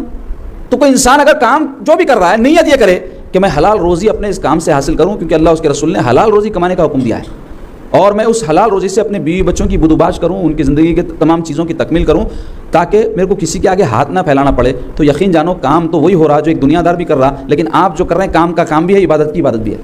کیونکہ حلال روزی کے لیے کوشش کرنا بھی عبادت ہے. ایک شخص جو ہے رسول اللہ صلی اللہ علیہ وسلم کے زمانے میں صبح صبح نکلا جناب, اور صبح صبح بولتے اپنے حیدرآباد کی صبح نہیں, 12 بجے 1 بجے جیسا ہوتی, فجر سے پہلے جو وقت ہوتا نا, فجر کا وقت شروع ہوا تو صبح بولتے اسے, کیونکہ صبح ہوئی تو فجر ہوتی, رات میں فجر نہیں ہوتی نا. فجر کس سے بولتے؟ صبح کو بولتے, صبح شروع ہونے کو بولتے. تو انہیں صبح صبح نکلا اور بازار کی طرف چلا گیا. تو صحابہ دیکھ کے جو ہے رسول اللہ صلی اللہ علیہ وسلم سے عرض کیا, یا رسول اللہ کتنا بہتر ہوتا کہ یہ شخص صبح صبح اٹھ کے مسجد کی طرف جاتا. تو یہ سن کے میرے سرکار کیا فرمائے معلوم آپ کو, دیکھو اگر یہ شخص اپنے بیوی بچوں کے لیے حلال روزی کے واسطے گیا ہے تو یہ عبادت میں ہے فرمائے. تو اس فرق کو سمجھنے کی ضرورت ہے. ہمارے دین میں دنیا داری منع نہیں ہے. سب سے بڑے دیندار, سب سے بڑے زاہد اگر کوئی ہے تو ہمارے آقا محمد رسول اللہ صلی اللہ علیہ وسلم ہے. پیارے آقا صلی اللہ علیہ وسلم کی زندگی پہ غور کرو. رسول اللہ صلی اللہ علیہ وسلم کا پیشہ کیا تھا؟ تجارت. نہیں معلوم, سنت بول کے کرتے نا سو. رسول اللہ صلی اللہ علیہ وسلم جہادیں کیے, 1 2 نہیں, کئی جہادوں میں رسول اللہ صلی اللہ علیہ وسلم خود بنفس نفیس شریک ہوئے. رسول اللہ صلی اللہ علیہ وسلم صحابہ کے ساتھ بیٹھتے تھے, آخرت کی بھی باتیں کرتے تھے, دنیا کی بھی باتیں کرتے تھے, اور مزاح بھی فرماتے تھے, خوش طبعی فرماتے تھے ان کے ساتھ. رسول اللہ صلی اللہ علیہ وسلم ان کے پاس سے دعوتیں آتی تو قبول فرماتے. اپنے پاس کئی صحابہ کو دعوتوں میں بلاتے تھے. رسول اللہ صلی اللہ علیہ وسلم کی 1 2 3 4 نہیں 11 ازواج تھی. رسول اللہ صلی اللہ علیہ وسلم کے کئی شہزادے, اور رسول اللہ صلی اللہ علیہ وسلم کئی شہزادیاں تھیں. رسول اللہ صلی اللہ علیہ وسلم اور بھی کئی دنیا کے جو کام سب انسان جیسا آپ ہم کرتے وہ انجام دیتے تھے. اس کے باوجود کہ آپ سے بڑھ کے کوئی اللہ والا نہیں ہے, اس سے بڑھ کے کہ آپ سے بڑھ کے کوئی زاہد نہیں ہے, سید الزاہدین رسول اللہ صلی اللہ علیہ وسلم. اس کے باوجود یہ سب کام کرتے تھے. تو کیا وہ کام دنیا داری تھے؟ مطلب دنیا داری سے مراد حب دنیا تھے؟ معاذ اللہ, ہرگز نہیں. دنیا داری تو تھے, حب دنیا نہیں. تو کیا پتہ چلا ہمارے دین کی تعلیم کیا ہے؟ رہبانیت نہیں ہے ہمارے پاس, ترک دنیا نہیں ہے. ترک دنیا اور رہبانیت بولے تو شادی نہیں کر لینا, بچے نہیں ہونا ہمارے کو, کاروبار نہیں ہونا, جنگل ہونا, کٹیا ہونا, یہ تعلیم ہمارے دین کی نہیں. اگر ایسا ہوگا تو پوری دنیا جنگلوں میں جا کے اپنی دنیا کے کاروبار کرے چلیں گے. تو اللہ تعالیٰ حلال حرام کے احکام بیان کیے, صحیح غلط کے احکام بیان کیے, تجارت کے اصول ضابطے بیان کیے, وہ سب کی ضرورت کیا تھی پھر اگر سب کو جنگل کو بھی جانا تھا تو کیا پتہ چلا؟ دینداری یہ ہے کہ بندہ دنیا کے سب کام کرے اللہ واسطے. آپ یاد رکھو ہمارے پاس دینداری دنیا داری الگ نہیں. جیسا لوگ سمجھتے نماز پڑھنا تو دینداری ہے, کاروبار دنیا داری ہے. دنیا داری اس معنی میں کہ کار دنیا ضرور ہے, لیکن آپ اس کو بھی دینداری بنا سکتے جب وہ کام اللہ اس کے رسول کے حکم کے مطابق کریں, اور وہ کام آپ کے دین کے اندر رکاوٹ نہ بنے, اللہ کی یاد میں مانے نہ ہو. ایک آدمی ہے کاروبار کر رہا, بہت بڑا بزنس مین ہے, لیکن جب وقت نماز ہو رہا تو سب چھوڑ رہا اور مسجد کو آ جا. ایک آدمی ہے بہت بڑا کاروبار کر رہا, لیکن اس کو پتا چلا کہ یہ چند روپیے ہے جو حرام میرے مال میں شامل ہو گئے, ٹھوکر مار دے رہا اس کو. یا پھر اس کو پتا چل رہا کہ بہت بڑا اماؤنٹ میرے کو جو ہے حرام میرے مال میں داخل ہوگا, اس کو نکال کے پھینک دے رہا. تو وہ اتنا بڑا بزنس مین ہونے کے باوجود بھی دنیا دار نہیں ہونے, دیندار ہے ہونے, اللہ والا آدمی ہونے. یہ بات کو سمجھو آپ. تو عزیزان گرامی, بنیادی بات یہی ہے کہ ہمارے دین میں دنیا اور دین الگ الگ نہیں ہے. دنیا کا ہر کام دینداری ہے ہمارے پاس, اگر ہم اللہ اس کے رسول کے حکم کے مطابق اور اللہ کی رضا اور اس کی خوشنودی کے لیے کریں. اب دیکھو, آپ دنیا کی مذمت میں رسول اللہ صلی اللہ علیہ وسلم جو باتیں ارشاد فرمائے اس میں سے ایک یہ ہے کہ حضور فرمائے دنیا کی محبت تمام گناہوں کی جڑ ہے. ہاں, دنیا کی محبت فرمائے, دنیا کے کام نہیں, دنیا کی محبت تمام برائیوں کی جڑ ہے. پہلا قتل ہوا حابیل کا, آدم علیہ السلام کے بیٹے قابیل نے کیا, قاف سے قاتل, قاف سے قابیل, اور حابیل کو مار دیا. کیا وجہ تھی؟ دنیا کی محبت. اس کی تفسیروں میں پڑھو کیوں یہ معاملہ ہوا. اور اللہ تبارک و تعالیٰ بڑے بڑے کافروں کا قرآن مجید میں ذکر فرمایا ہے. فرعون کا ذکر ہوا, حامان کا ذکر ہوا, قارون کا ذکر ہوا, ابو جہل کا ذکر ہوا. یہ کیوں ہوا؟ اس واسطے کہ یہ سب دنیا کے دیوانے تھے. دنیا کی زندگی کی محبت, جینے کی محبت, دنیا میں مرتبے کی محبت ان کو حق قبول کرنے نہیں دی اور ہلاک کر دیا گیا. رسول اللہ صلی اللہ علیہ وسلم کیا فرماتے ہیں؟ کن فی الدنیا کأنک غریب او عابر السبیل. کیا فرماتے ہیں؟ دنیا میں ایسے رہے جیسے تو اجنبی ہے, یا ایسے جیسے تو مسافر ہے. کیا پیاری تعبیر فرمائی رسول اللہ صلی اللہ علیہ وسلم نے. اجنبی کی طرح رہو. اجنبی بولتے ایک آدمی ہے جس کو آپ ہم پہچانتے نہیں, اس کو اجنبی بولتے نا. تو اس کو آپ دیکھتے تو صحیح مگر پہچانتے نہیں, آپ کی نظر کے سامنے تو رہتا مگر اہمیت نہیں رہتی اس کی, اس کو بولتے ہیں اجنبی. ایسے ہی مسافر کی طرح کیوں فرمائے؟ مسافر جب سفر میں رہتا سامان زیادہ ڈال لیتا ہے اپنی جان پہ, اور جہاں رہتا وہاں سے دل لگا لیتا ہے, اس کا دل لگا ہوا رہتا اپنے گھر سے, اس کو یہ ایک لگن رہتی کب میرا کام ختم کروں, سفر ختم ہو اور گھر کو پہنچوں. تو دنیا ہمارے لیے ایسا ہی ہے. اس واسطے حدیث شریف میں آیا ہے ایک مرتبہ صحابہ کرام رسول پاک علیہ الصلوۃ والسلام سے عرض کیا, یا رسول اللہ آپ جو گدے پہ آرام فرماتے وہ گدا جو ہے بڑا سخت تھا, اس کے اندر اس کی چھال تھی کھجور کی, تو اس کے نشان رسول اللہ صلی اللہ علیہ وسلم کے جسم حضرت پہ پڑ گئے. تو صحابہ کو دکھانے گیا, ان کے سچے چاہنے والے اور چاہنے والا جو ہوتا ہے نا اس کی نگاہ الگ رہتی ہے, ہمارے جیسی نہیں رہتی, اس کی نگاہ الگ رہتی ہے, اس کی سوچ الگ رہتی ہے. محبت کے جب پیراہے میں آدمی کسی کو دیکھتا تو اس کا خیال کرتا ہوں ہر چیز کا. تو دیکھ کے عرض کیا, یا رسول اللہ اگر آپ حکم دیے تو ہم ایک نرم روئی کا گدا لا کے آپ کی خدمت میں پیش کر دیتے. تو میرے پیارے آقا صلی اللہ علیہ وسلم کیا فرمائے معلوم, میرے کو دنیا سے کیا کام, میں تو دنیا کو ایسے سمجھتا ہوں جیسے ایک مسافر نکلا تھک گیا تو راستے میں آرام کرنے کچھ دیر کے لیے درخت کے نیچے بیٹھ جاتا, نہیں میں ویسے ہی سمجھتا ہوں دنیا. اللہ اکبر. تو کیا ہمیشہ جھاڑ کے نیچے بیٹھا ہوا رہتا مسافر, تھکاوٹ دور کرنے بیٹھتا اس کے بعد پھر چلے سفر پہ. دنیا کی زندگی ایسی نہیں ہے. آپ ہم آنے سے پہلے کہاں تھے, کیا پرماننٹلی یہیں تھے ہم, نہیں پیدا ہوئے نا بھائی کسی کی اولاد بن کے, تو کہاں تھے, کہیں اور تھے ہوں گے جہاں بھی تھے. اللہ تعالیٰ کا منظور تھا, ایک عالم تھا وہ وہاں تھے, پھر وہاں سے عالم ارواح, وہاں سے پھر یہاں آئے جسم کے ساتھ روح جڑی, پھر اس کے بعد جو آ رہے ہیں جا رہے ہیں نا جا رہے ہیں. ہمارے دادا پردادا تھے کہاں ہیں وہ لوگ, چلے گئے دنیا سے, تو کہاں چلے گئے, آگے بڑھ گئے. تو کیا ہے, سفر میں ہے, ہم سفر میں ہیں. وہاں پیدا ہونے سے پہلے وہاں سے یہاں آئے سفر میں, اب یہاں سے پھر سفر چل رہا آخرت کی طرف جانے سے پہلے خبر میں جاتے. تو اس واسطے یہ دنیا جو ہے نا اس کی تعریف بزرگوں نے کیا کی, موت سے پہلے کی زندگی دنیا, موت کے بعد کی زندگی آخرت. آدمی کا جیسے ہی آنکھ بند ہوئی آخرت کے منازل کی طرف بڑھ جاتا ہے. یعنی خبر کیا ہے, آخرت کی پہلی منزل ہے, وہاں پہ انہیں یعنی اسٹے کرا ہوا رہیں گا آخرت کے واسطے, ویٹنگ میں ہے, سٹ کے نیچے ٹھہرا ہوا ہے, بس آئی تو پھر آگے نکلوں گا بلکہ. تو دنیا میں بھی آدمی مسافر کی طرح ہے. اس واسطے سرکار کیا فرمائے, دنیا کو کیا سمجھو, اجنبی کی طرح رہو اور مسافر کی طرح رہو. اور حضور پاک صلی اللہ علیہ وسلم کو اور ایک فرمان ہے, دنیا میں جو کچھ ہے سب ملعون ہے, فرمان رسول اللہ صلی اللہ علیہ وسلم. ملعون بولے تو لعنت جس پہ کی گئی اس کو ملعون بولتے. پھر فرما رہے ہیں سوائے اس کے جو اللہ کی یاد کے لیے ہو. اللہ اکبر. تو ہر چیز کیا ہو گئی, اللہ کی یاد کے لیے ہو تو ملعون کا الٹا کیا, رحمت والی بن جاتی. ملعون بولتے اللہ کی رحمت سے دوری کو, ہر چیز کو رحمت والی بنانا ہے تو ہر چیز سے اللہ کی یاد قائم ہونا, بیوی سے, بچوں سے, کاروبار سے, نماز سے, مصروفیات سے, واز سے, نصیحت سے, اللہ کی یاد قائم ہونا. تو جو چیز دنیا کی اللہ کی یاد تازہ کر رہی ہے وہ ملعون نہیں ہے. تو اپنے دیکھنے کا زاویہ بدلنے کی ضرورت ہے. اگر آپ دنیا کو دائمی مقام سمجھ رہے ہیں اور سمجھ رہے ہیں کہ اس کے لیے ہم یہاں آئے ہیں, دنیا ہی کے لیے, اور اسی کے لیے ہم کو جینا ہے, تو پھر ہر چیز ہم نے اپنے لیے ملعون بنا لی. اور اگر ہم یہ سمجھیں کہ یہ سب چھوڑ کے جانا ہے اور حقیقت میں ہم کو اللہ کے پاس حاضر ہو کے آخرت کی زندگی کو سنوارنا ہے, تو آپ کے لیے دنیا کی ہر چیز کو دیکھنے کا نظریہ بدل گیا, اور اس کے لیے وہ آپ کا رحمت والی بن گئی اللہ کی یاد کی وجہ سے.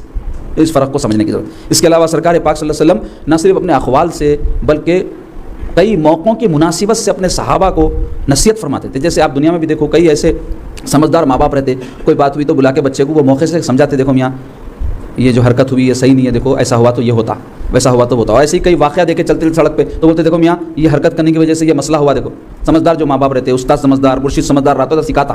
ایک تو اپنی نصیحت سے بھی سکھاتا, دوسرے موقع کی مناسبت سے بھی سکھاتا. تو میرے پیارے آقا صلی اللہ علیہ وسلم کے تعلیم اور تربیت فرمانے کے تو بے شمار جو ہے طریقے تھے.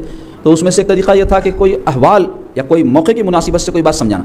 ایک مرتبہ پیارے آقا صلی اللہ علیہ وسلم اپنے صحابہ کے ساتھ تشریف لے جا رہے تھے راستے سے, تو ایک مردار بکری کا بچہ سڑک پہ پڑا ہوا تھا. کئی مرغیاں, بکریاں, کتے, بلیاں, انسان ہمارے نظر کے سامنے بھی مڑ کے پڑے رہتے. کئی لوگ گزرتے ہیں, ایکسیڈنٹ ہوگا, پڑا ہوا ہے جنا, دیکھ لیتے, گزر جاتے, کچھ غور کرتے, کچھ نصیحت حاصل کرتے, کچھ عبرت حاصل کرتے. کرنے والے کرتے ہوں گے بھائی, لیکن اکثر لوگ نہیں کرتے. کئی تو انٹرٹینمنٹ بنائے, اب تو مرغی مری کی ویڈیو بناؤ, بکری مری کی, انسان مرے تو ویڈیو بناؤ, اس کو اپلوڈ کرو, ریلاں بناؤ, یہی ہو گیا نہیں آج کل. تو انٹرٹینمنٹ کا ذریعہ بنا, عبرت نصیحت کے بجائے. تو میرے سرکار تشریف لے جا رہے ہیں, مردار بکری کا بچہ پڑا ہوا ہے, حضور ٹھہر گئے, صحابہ بھی ٹھہر گئے. سرکار پاک صلی اللہ علیہ وسلم صحابہ کی طرف مخاطب ہو کے ارشاد فرمایا, میرے صحابیو یہ جو بکری کا بچہ مر کے پڑا ہوا ہے نہیں, اس کے مالک کے پاس پسندیدہ ہے کیا کچھ؟ جس کا یہ بکری کا بچہ تھا اس کے مالک کے پاس پسندیدہ ہے؟ تو صحابہ یا رسول اللہ ہرگز نہیں, اگر ہوتا تو رکھ لیتا. مر گیا بلکہ لا کے پھینک دیا نا بھائی, ناپسندیدہ ہونے کی وجہ سے پھینک دیا, بو نہیں آنا گھر میں بلکہ پھینک دیا. تو سرکار پاک صلی اللہ علیہ وسلم کیا فرمائے معلوم, اے میرے صحابیو قسم ہے اس ذات کی جس کے قبضے میں میری جان ہے, دنیا اللہ تعالیٰ کے نزدیک اس مردار بکری سے بھی زیادہ حقیر ہے. فرمائے کیا مطلب, دنیا کی بنیاد پہ کسی کی اللہ کے پاس ویلیو نہیں ہے. یعنی اگر کوئی آدمی بہت بڑے رتبے والا ہوگا, پوری دنیا کا بادشاہ ہوگا, اللہ کے پاس کوئی اہمیت نہیں ہے اس کی. کوئی بہت دولت مند ہوگا, اللہ کے پاس کوئی اہمیت نہیں ہے اس کی. کوئی بہت بڑا طاقتور ساری دنیا کو انہیں جھکا دے سکتا ویسا ہوگا, اللہ کے پاس کوئی اہمیت نہیں ہے. پھر کس کی ہے, ان اکرمکم عند اللہ اتقاکم, تمہیں اللہ کے نزدیک عزت والا جو ہے, تقوی والا جو ہے, تقوی کی بنیاد پہ جو جتنا اللہ سے ڈرنے والا ہے, جتنا اللہ کے سامنے حاضر ہونے کا خوف دل میں رکھنے والا ہے, اس کی ویلیو اللہ کے پاس, بھلے ہی وہ فقیر ہو, بھلے ہی وہ غریب ہو, بھلے ہی وہ بے ٹھکانہ ہو, بھلے ہی کوئی اس کو جانتا بھی نہ ہو, لیکن تقوی اگر اس کے دل میں ہے اللہ کے پاس اس کی ویلیو. اگر کوئی ہے پوری دنیا کا بادشاہ ہے, دولت کی بھرمار ہے اس کے پاس, صورت و شکل میں اس کے مثل دنیا میں نہیں, اس کی مثالیں دی جاتی ہے, اللہ کے پاس کوئی ویلیو نہیں ہے. تو اس طرح سرکار پاک صلی اللہ علیہ وسلم دنیا کی ناپائیداری کو سمجھائے, اس کے ادنا اور بالکل ہلکا ہونے کو ایک مثال کے ذریعے عملی جو ہے طور پہ جو نظر میں تھی حضور پاک صلی اللہ علیہ وسلم, اس سے جو ہے صحابہ کو نصیحت فرمائے. اسی طرح ایک مرتبہ سرکار تشریف لے جا رہے ہیں, بڑا کچرے کا ڈھیر پڑا ہوا تھا, حضور جاتے جاتے رک گئے, صحابہ بھی رک گئے, تو رسول اللہ صلی اللہ علیہ وسلم اس کچرے کے ڈھیر کے پاس تشریف لے گئے اور اس میں سے ہڈیاں مرداروں کے پڑے رہتے ہیں وہ نکالے, اور ایک کپڑے کا چتڑا, بول تو کپڑے پرانے ہو گئے پھینک دیے تو کچرے میں مل گئے تو کیسے ہو جاتے, وہ ایک چتڑا نکالے, دونوں ایک ایک دستے اقدس میں لے کے فرمائے یہ دنیا ہے, فرمائے. پھر ارشاد فرمائے یہ کپڑے کسی کا لباس تھے, آج دیکھو کیا حشر ہوگا, یہ ہڈی چلتا پھرتا انسان تھا, آج دیکھو اس کا کیا حشر ہوگا. یہی ہو رہا آدم علیہ السلام سے لے کر ایدم تک, ایدم سے آخرت تک یہی ہونے والا ہے. کیا ہے, باقی رہا نہ کوئی, مٹی میں سب سما ہے, ہر چیز کو فنا ہے, ہر چیز مٹ رہی, ہر چیز ختم ہو رہی. مگر ہوتا کیا, دنیا کی مشغولیت, دنیا کی مصروفیت, دنیا کے حاصل کرنے کی انہماک میں ہم جو ہے یہ حقیقت کو بھول جاتے, اس حقیقت سے نظر ہٹ جاتی کہ یہ دنیا فانی ہے. اللہ تعالیٰ کیا فرما رہے ہیں, بل تؤثرون الحیات الدنیا والآخرۃ خیر وابقا, تم دنیا کی زندگی کا اعتبار کرتے ہو, اس کو ترجیح دیتے ہو, اس کو امپورٹنس دیتے ہو, والآخرۃ خیر وابقا, جبکہ آخرت بہتر بھی ہے, باقی بھی رہنے والی. دو صفات اس آیت پاک میں اللہ نے آخرت کی دنیا کے مقابلے میں بیان فرمائی ہے. پہلے تو فرمایا انسان کی طبیعت کیا ہے, دنیا کو ترجیح دینا, پیسے مل جائے, کام ہو جائے, دکان چل جائے, یہ ہو جائے, وہ ہو جائے, یہی ترجیح دیتے نا. اللہ تعالیٰ کیا فرما رہے ہیں, بل تؤثرون الحیات الدنیا, تم ترجیح دیتے ہو, امپورٹنس دیتے ہو دنیا, والآخرۃ خیر وابقا, جبکہ آخرت کیا ہے, بہتر ہے, کس سے, دنیا سے, وابقا, اور باقی رہنے والی ہے. مطلب دنیا فانی ہے, فانی کو تم اہم سمجھ رہے ہو, باقی کی فکر نہیں کر رہے ہو. اگر کوئی باقی کی فکر کرتے ہوئے اس فانی کو اختیار کرا تو منع نہیں ہے, کیونکہ یہ دنیا میں ہم کو بھیجا گیا اس واسطے ہے کہ اس دنیا کے ذریعے ہم کو آزمائے اللہ تعالیٰ. یہ دنیا امتحان گاہ ہے, یہاں ہم عیاشی کرنے, صرف گھراں بنا لینے, شادیاں کر لینے, ولیمے کر کے فوٹوਆਂ کھینچا کے بہت دھوم سے ولیمہ کرا بتا لینے, یا اور بھی کوئی بڑے بڑے فنکشن کر کے اپنا نام کر لینے کے واسطے نہیں آئے. اگر کر بھی لیے تو آپ ہم کچھ بھی نہیں ہے. ماضی میں ذرا آپ جھانک کے دیکھے تو آپ کو اندازہ ہو جاتا کیسے کیسے تھے دنیا میں, کدھر کدھر ہو گئے, کیا ان کا انجام ہوگا, کیا حشر ہو گیا ماضی قریب میں, ماضی بعید میں, اور جتنا پیچھے جاتے جاؤ دیکھتے جاؤ کیا حشر ہوا. مل گئے, پتہ نہیں ہے ان کا, دنیا جانتی نہیں ان کو, یا اگر ہے تو عبرت کا نشان بنے ہوئے. آپ دیکھو کبھی توفیق دیا اللہ تعالیٰ تو گولکنڈہ قلعے کو چلے جاؤ, وہاں تو لوگ تفریح کو جاتے, گنبدان قطب شاہی بولتے ہیں نا, 7 ٹومبس مشہور ہے, وہاں چلے جاؤ, دیکھو وہاں بڑے بڑے گنبدہ کیسے شاندار بنے, اپنی زندگیوں میں بنا لیے تھے لوگ, بیٹا بنایا بابا کی, پھر پوترا بنایا اپنے بابا کی, ایسا بنا کے رکھ لیے تھے, اور بعض تو بنا کے رکھے گڑ بھی نہیں سکے اس میں, تو یہ شاندار بنائے تھے. اب وہاں جا کے دیکھو کیا شاید کون تھے لوگ, بادشاہ تھے یہاں کے, کی سلطنت تھی, توتی بولتی تھی, ان کے سامنے کوئی آواز بلند نہیں کر سکتا تھا, کوئی ان کے سامنے جو ہے اپنے شان نہیں بگاڑ سکتا تھا, سزا دیتے تھے بڑے پنے پہ اگر کوئی آیا تو اس کو. آج دیکھو اب تو وہ تفریح بنا دیا, بلکہ صاف ستھرا کر کے رکھے. میرے کو بچپن میں یاد ہے, آنکھوں سے دیکھو, آنکھوں سے دیکھتا سو, اپنے پاس ایسا بولتے نا کوئی بات کو تاکید کے واسطے, آنکھوں سے دیکھو, نہیں تو کان سے دیکھتے گا, سو آنکھ سے دیکھتے. تو اب خود میری آنکھوں سے دیکھا سو ہوں, جب ہم کو اسکول سے ایک مرتبہ لے کے گئے تھے, اسکولوں سے لے جاتے نا ٹرپوں کو یہاں, تو ہمارے کو اسکول سے لے گئے تھے, آج سے 30-35 سال پہلے کی بات بول رہا ہوں میں آپ کو. تو اس وقت گنبدان قطب شاہی کے اندر میں کتوں کو دیکھوں, برے لوگ تھے اس وجہ سے کتے بیٹھے, ایسا لوگ بولتے, ویسی بات نہیں بول رہا, عبرت کا مقام ہے. ایسا ہو جاتا کبھی کسی مسلمان کی خبر پہ بھی کتا بیٹھ جاتا ہے, کیا کریں گے بھائی, اللہ اس کے گناہ کو معاف کرے اس بے حرمتی کی وجہ سے. لیکن بتانا چاہ رہا ہوں کہ بھائی زندگی میں کوئی کتا ایسا آ سکتا تھا ان کے پاس, ان کی ایسی بے عزتی ہو سکتی تھی. ارے انسان کو آنے نہیں دیتے, بڑے بڑے اجازت دیے بغیر نہیں آ سکتے تھے, دربانہ کھڑے رہتے تھے. تو ویسے لوگوں کا یہ انجام ہو گیا. میں ان کی برائی کرنا نہیں چاہ رہا ہوں, اللہ مغفرت کرے ان کی, اگر ایمان والے تھے اور جن کی مغفرت اللہ تعالیٰ کرتا ہے تو اللہ ان کی مغفرت کر دے. لیکن بتانا چاہ رہا ہوں بادشاہ تھے دنیا کے, اب ہماری نظر کے سامنے بلکہ مثال دے رہا ہوں, ورنہ دنیا میں اور دیکھنے بیٹھے تو اس سے بڑے بڑے لوگ, سکندر اعظم بول کے تھا, کہتے دنیا کا بڑا حصہ فتح کر لیا تھا, کم عمری میں انتقال ہونے لگا, تو جو ہے انہیں وصیت کرا کے تھے, میں اتنا بڑا بادشاہ ہوں, دنیا کے بڑے حصے پہ میری سلطنت ہے, میں دنیا سے جا رہا ہوں, تو ایک کام کرنا, میری جب جنازے کو لے کے جائیں گے تو میرے دونوں ہاتھ ایسا باہر رکھ دینا. بولے تو بولے وہ کہیں کو, تو بولے دنیا دیکھ لے, میں اتنا سب سلطنت کر کے بھی خالی ہاتھ جا رہا ہوں, کوئی چیز میرے ساتھ نہیں. اور یہی ہوتا نا جی, بادشاہ ہوں گے, نیک آدمی ہوں گے, پہلوان ہوں گے, لیڈر, MP MLA منسٹر صاحب ہوں گے, اور بھی PM بھی رہتے, کیا کیا نہیں آئے دنیا میں, کیا کیا نہیں آئیں گے. جب جاتے کوئی جلائے جاتے, کوئی دفنائے جاتے, جلانے والا ہو, جلائے جانے والا ہو, دفنانے جانے والا ہو, کچھ لے کے جاتا. اس واسطے میرے سرکار کیا فرمائے, آدمی کہتا ہے میرا مال میرا مال میرا مال, جو اس نے کھایا ختم ہو گیا, جو اس نے پہنا پرانا ہو گیا, جو اس نے راہ خدا میں بھیجا باقی رہ گیا. تو عزیزان گرامی, یہ سب باتیں بیان کرنے سے میرا مقصود یہ ہے کہ دنیا کی زندگی کی حقیقت کو سمجھنے کی ضرورت ہے. دنیا کو ثبات نہیں ہے, یکسانیت نہیں ہے, روز ایک نیا تماشا ہے, کھلا یومن ہوا فی شان, روزانہ اللہ تعالیٰ کی شان ایک نئے انداز سے ظاہر ہو رہی. تو یہ دنیا کی حقیقت کو سمجھنا چاہیے ہم کو. اور اس کے مقابلے میں کیا ہے؟ آخرت ہے. اور آپ قرآن مجید پڑھو, ترجمہ پڑھو, کبھی ایسا بھی تو کرو آپ پڑھ کے پھونکو, سورہ فاتحہ پڑھ کے پھونکو. انا للہ و انا الیہ راجعون. درود شریف پڑھیے. اللہم صلی علی سیدنا محمد وعلی آلہ وصحبہ وبارک وسلم. قرآن مجید میں اللہ تبارک و تعالیٰ جگہ جگہ دنیا کی زندگی کی بے ثباتی کو ظاہر فرمایا کئی مثالوں سے. واقعات بھی سنائے, قوموں کا کیا انجام ہو گیا, سب تفصیل موجود ہے. قوم عاد, قوم سمود, قوم نوح کے ساتھ کیا کیا ہوا, وہ تو عذاب آیا ان پہ اللہ کا. لیکن کئی طاقتور قومیں تھے جن کی توتی بولتی تھی, ان کا کیا حشر ہو گیا, اس کا بھی ذکر قرآن میں کریں. تو دنیا کی زندگی کی بے ثباتی, اس کی کمزوری, ناپائیداری کو اللہ تعالیٰ مثالوں سے بیان فرمائے. ایک مفہوم آیت پاکہ میں آپ کے سامنے بیان کرتا ہوں جس میں اللہ تعالیٰ فرمائے دنیا کی زندگی کی مثال ایسی ہے جیسے بارش برسی اور پھر اس سے کھیتی نکلی اور کھیتی لہلائی, کسان خوش ہو گیا. کہ کسان کو خوشی ہوتی ہے نا. آپ مثال کے طور پہ ہماری بھی کھیتیاں رہتی, ہر ایک کی کھیتی ہے, کیا شادی ہوتی, بچے ہوتے, کھیتیاں ہیں ہمارے, بچے ہمارے خوش ہوتے دیکھ کے, ارے بڑا بچہ ہوا, بچی ایسی ہو گئی, پھر اس کو نوازے پوترے اور خوش ہوتے ہیں, کھیتی اور بڑھ گئی. کھیتی ہر ایک کی. تو اللہ تعالیٰ دنیا کی زندگی کو بھی کھیتی سے تشبیہ دی ہے. کیسی کھیتی؟ کسان محنت کرا, پانی برسا, کھیتی لہلائی اور کسان خوش ہو گیا کہ اب یہ کھیتی میری ہے, میری ہے, میری ہے. اچانک ایک آسمان سے جو ہے بگولا گرا, کھیتی ساری ختم, کھیتی ساری فنش. تو وہ کیا ہے؟ موت. ہماری بھی کھیتیاں لہلاتی, ہم دیکھتے اپنی نظر کے سامنے اپنے بچوں کو, نواسوں کو, پوتروں کو, اور سمجھتے کہ بڑی مزے کی زندگی ہے, سب ہے, خوش ہوتا آدمی, آنکھوں کی ٹھنڈک رہتی ہے, اولاد چراغ بجھ جاتا, ختم ہو گئی کھیتی پوری. کتنی زبردست مثال ہے, آپ غور کرو کیسی, یعنی حقیقی بات ہے جو دل کے اندر اتر جائے. تو قرآن پڑھے وقت ایسا سمجھ کے ترجمہ پڑھنا, غور کرنا اس کے اندر کیا بول رہے ہیں اللہ تعالیٰ. ہاں کوئی مسئلے مسائل ہے فقہی یا کوئی احکام ہے تو اس کے اندر اپنے دماغ سے غور نہیں کرنا, علماء سے پوچھ لینا. لیکن جو مثالیں دی گئی, جو آپ کو واقعات سنائے گئے, عبرت کے واسطے, نصیحت کے واسطے. اسی طرح دنیا جو ہے کے بارے میں رسول اللہ صلی اللہ علیہ وسلم فرمائے کہ اس کا جادو ہاروت و ماروت کے جادو سے بھی زیادہ ہے. ہاروت و ماروت کون تھے؟ دو فرشتے تھے, آزمائش کے لیے قوم میں اتارے گئے تھے, جادو سکھاتے تھے وہاں. تو ان کا ذکر قرآن میں ہے. تو اللہ تعالیٰ فرما رہے ہیں کہ ان کا جادو کچھ بھی نہیں ہے, دنیا کا جادو اس سے بھی زیادہ ہے. فرمائے کیسا؟ اس طرح کہ دنیا انسان کو ایسا دکھاتی میں ہمیشہ رہوں گی, کبھی نہیں چھوڑیں گی تمہارے کو. یعنی انسان جب زندگی گزارتا, جب صبح اٹھے ایک نئی زندگی ہے, ایک نیا دن ہے, تو ایسا معلوم ہوتا ہے کہ بہت جینا ہے, بہت جینا ہے. مگر ہر مرنے والا یہی سوچتا, روزانہ کوئی نہ کوئی مر رہے نا, آج 100 مرے ہوں گے, 1000 مرے ہوں گے پوری دنیا میں, ہم ان میں نہیں ہیں. لیکن کبھی ہمارا بھی نمبر لگنے والا ویسی, تو لوگ بھی ایسے ہی سوچتے ہیں جیسا ہم سوچ رہے ہیں. تو ان کا بھی نمبر ایک دن لگا, ہمارا بھی ایک دن لگنے والا ہے. تو دکھاتی کیا انہیں؟ ہمیشہ ساتھ رہوں گی, ہمیشہ رہنے والے. دوسری ایک مثال بولے بزرگان دین, دنیا اپنے کو دوست دکھاتی انسان کا, یعنی ایسا دکھاتی کہ تمہارے کو میں فائدہ پہنچانے والی ہوں, مزہ ہے تمہارے کو اس میں, لیکن اصل میں دوست نہیں ہے انہیں, آپ کو غافل کر رہی ہے اللہ سے, دشمن ہے, اللہ سے دور کر رہی ہے آپ. اسی طرح اپنے ظاہر کو بولے بزرگاں دنیا آراستہ کر کے بتاتی ہے. کیسا؟ جیسے ایک عورت ہے جو بڑی بدصورت ہے, بوڑھی ہے, عمر رسیدہ ایک دم, اوپر سے دلہن کا گھونگھٹ ڈال لی, تو آپ کو اندر کیا نہیں دکھ رہا, تو آپ دلہن کا گھونگھٹ دیکھ کے سمجھ رہے ہیں دلہن ہی ہے. تو دلہن بول تو کیا خیال رہتا, جوان ہے, خوبصورت ہے, حسین ہے. جب اس کا گھونگھٹ اٹھائے تو آپ کو راز کھلتا. تو وہ گھونگھٹ کب اٹھتا بولے جب آدمی کی موت کا وقت آتا, جب اس کو اندازہ ہوتا ہے میں کیسا گزار دیا ہے دنیا, دل پورا کھپا ہوا رہتا دنیا میں نا. تو اس واسطے مرنا نہیں چاہتا آدمی.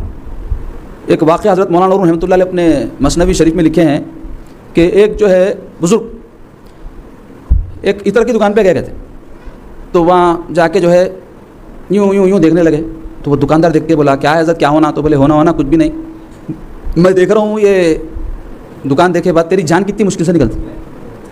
تو اس کو غصہ آ گیا سیٹ کو. سیٹ بولا میری جان کئی کو ایسا, میری جان مشکل سے نکلتی؟ تو بولے اتنے شیشیوں میں پھنسی ہوئی ہے تیری جان. بولے یعنی کاروبار آدمی کے مال میں اس کی جان کھپی ہوئی رہتی نا. تو اس کی دکان میں بہت شیشیاں تھے, تو بولے ہر شیشی معلوم رہتی دکان والے کو, دکاندار کو. آپ جا کے 10 منٹ گھرو, آپ کو نہیں معلوم ہوتا کون سی چیز کا ہے, اس کو 1 منٹ میں معلوم ہوتا, جاتا اٹھا کے لاتا. تو ہر چیز اس کے ذہن دل میں پھنسی رہتی. مگر ہر ایک بیوپاری جس کو دکان کے سب چیزیں یاد ہو, انہیں دنیا دار ہے بولنا نہیں چاہ رہا ہوں میں, ایک ہمارے کو نصیحت کے واسطے واقعہ ہے. دکاندار کو معلوم ہونا چاہیے کون سی چیز کا ہے, نہیں تو پھر انہیں ڈھول لیتے رہیں گا تو کہاں کا پورے چلے جاتے. تو اس کو معلوم رہنا اپنا دکان کا جو ہے ایڈمنسٹریشن معلوم رہنا کون سا مال کہاں ہے, کون سی چیز کا ہے. تو حضرت اس کو نصیحت کے لیے فرمایا ایسا کہ تیری جان کتنی مشکل سے نکلیں گی کہ تیری ہر شیشی میں جان کھپی ہوئی ہے. بولے تو اس کو غصہ آیا, تو بولا اچھا میری جان مشکل سے نکلتی, تمہاری کیسا نکلیں گی؟ بولا وہی بولتے نا, آپ نے کچھ بھی بولا تو پلٹا کے وہی جواب دیتے اس کو. مر جاؤ تم بولتے تم مر جاؤ, مار تو بولتے میں بھی مارتا ہوں نہیں بولتے. تو انہوں بھی ویسی بولے کیا بولے میری جان مشکل سے نکلتی, تمہاری کیسا نکلتی پھر؟ تو حضرت بولے میری چادر تھی کہتے کندھے کے اوپر بچھا کے لیٹ گئے, جا کے دیکھے تو انا للہ و انا الیہ راجعون, انتقال ہوگا. تو بزرگان دین بولے جو آدمی دنیا سے بہت دل لگا کے رکھتا, دنیا کو چھوڑنا نہیں چاہتا, مرے تو بیوی کا کیسا ہو جائے گا, بچوں کا کیسا ہو جائے گا, کاروبار کا کیسا ہو جائے گا, اسی میں دل لگا ہے. ارے بھائی تو روز مر رہے ہیں, ان کے بیویوں کا کیا ہو رہا, ان کے بچوں کا کیا ہو رہا. دنیا رکتی نہیں ہے, ہم ہے تو دنیا چل رہی کیا, دنیا اللہ تعالیٰ کنجی بھر کے چھوڑا چلتے رہیں گے اپنے حساب سے. تو بتانا ہے چاہ رہا ہوں کہ یہ سفر ہے, اور اس سفر میں چلتے چلتے اپنے کو اس کے بعد کی منزل کے لیے تیاری کر لینے کا. تو دنیا دھوکہ دیتی اور ایسا بتاتی کہ میں بہت حسین ہوں, جب وقت اخیر آتا, جب راز کھلتا کتنی خبی اور کتنی خطرناک ہے, تو آدمی اس وقت افسوس کر سکتا خالی کہ میں کس کے پیچھے اپنا وقت خراب کر دیا. جو تیاری جہاں کی کرنا تھا وہاں کی کچھ کرا نہیں. تو عزیزان گرامی، یہ دنیا کی محبت جو دل میں ہے اس کو دور کرنے کا فارمولہ کیا ہے، اس کا علاج کیا ہے؟ اصل مسئلہ وہ ہے نا. یہ تو اس واسطے بتائی گئی سب باتیں آپ کو تاکہ ہم اچھی طرح سمجھ لیں کہ یہ دنیا حقیر ہے، دنیا فانی ہے اور اس کو ثبات نہیں ہے، یہ سب ہم کو چھوڑ کے جانا ہے. اور ہم اگر ایمان والے ہیں تو ہمارے دین میں بنیادی ایک عقیدہ ہے جو مانے بغیر کوئی مسلمان بھی نہیں ہو سکتا. وہ کیا عقیدہ ہے؟ آخرت. جیسے اللہ تعالیٰ کو ماننا ہے کہ وہ وحدہ لا شریک ہے، رسول اللہ صلی اللہ علیہ وسلم کو اللہ کے نبی، اللہ کے محبوب خاتم النبیین ماننا ہے، نہیں مانے تو مسلمان نہیں. ایسے ہی اگر کوئی آخرت کو نہیں مان رہا مسلمان نہیں. آخرت حق ہے، دنیا کو ماننے کی کوئی بات ہی نہیں ہے. اس واسطے کہ آپ کیا اللہ ملیہ جان پاپو پاپی سب مانتے اس کو، کیوں اس کو ماننا کیا ہے دنیا میں تو دیکھ ہی رہا ہے ہر چیز. کیونکہ دنیا بولتے خریب کو، دنا سے ہے، یہ دنا کے معنی خریب، تو آپ کے خریب ہے، اس کو ماننا کچھ بھی نہیں ہے. آخرت بولتے بعد کو، جو اس کے بعد ہے، جو دگری نہیں. یؤمنون بالغیب کے تحت ماننا ہے اس کو، جو قرآن میں آیا نا یؤمنون بالغیب، جو غیب پر ایمان لائے. تو غیب پر ایمان لانے والی چیزوں میں سے آخرت کا ایمان ہے. آنکھ بند ہوئے بعد کیا ہوتا ہم کو نہیں بتا سکتا مردہ. ہم جب مریں گے تو وہ عالم جب کھلیں گا تو ہم خود دیکھیں گے، مگر آنکھیں بتا نہیں سکتے. اس واسطے بغیر دیکھے ماننا ہے. ایمان اس کو ہی بولے. ایمان کی تعریف کیا ہے؟ رسول اللہ صلی اللہ علیہ وسلم کے ذریعے جو بات ہم تک پہنچی اس کو مان لینا. جو بھی معتبر مستند ذرائع سے ایسی نہیں جو کچھ بھی اڑا دے رہا بات حضور کی طرح منسوب کر کے وہ باتیں نہیں، لیکن جو باتیں بنیادی طور پہ ایسی ہیں کہ جس کے بارے میں امت میں کوئی ڈاؤٹ نہیں ہے، جیسا اس میں آخرت ہے، قرآن میں حدیث میں واضح طور پہ آخرت کو ماننا ہے. تو آخرت کو ماننا مطلب کیا؟ وہ یہ کہ دنیا کی زندگی فانی ہے، آخرت کی زندگی باقی ہے. والآخرۃ خیر و ابقیٰ. تو ایک مسلمان کو وہاں کی زندگی کی کامیابی کے لیے دنیا کی زندگی میں کوشش کرنا ہے. تو یہ جو دنیا کی محبت ہم کو کھینچتے رہتی ہے، اس سے بچنے کا طریقہ کیا ہے؟ تو اس سے بچنے کا سب سے پہلا طریقہ تو یہ ہے آخرت پر ایمان لانا اور موت کو یاد کرتے رہنا. موت کی یاد دنیا کی لذتوں کو ختم کر دیتی. رسول اللہ صلی اللہ علیہ وسلم کیا فرمائے؟ لذتوں کو مٹانے والی کو کثرت سے یاد کرو. وہ صحابہ پوچھے یا رسول اللہ لذتوں کے مٹانے والی کیا ہے؟ تو فرمائے موت لذتوں کو مٹانے والی. عیسیٰ علیہ السلام ایک مرتبہ تشریف لے جا رہے تھے تو ایک جگہ دیکھے ایک اونٹوں کا ریوڑ ہے، ریوڑ بولتے کپا.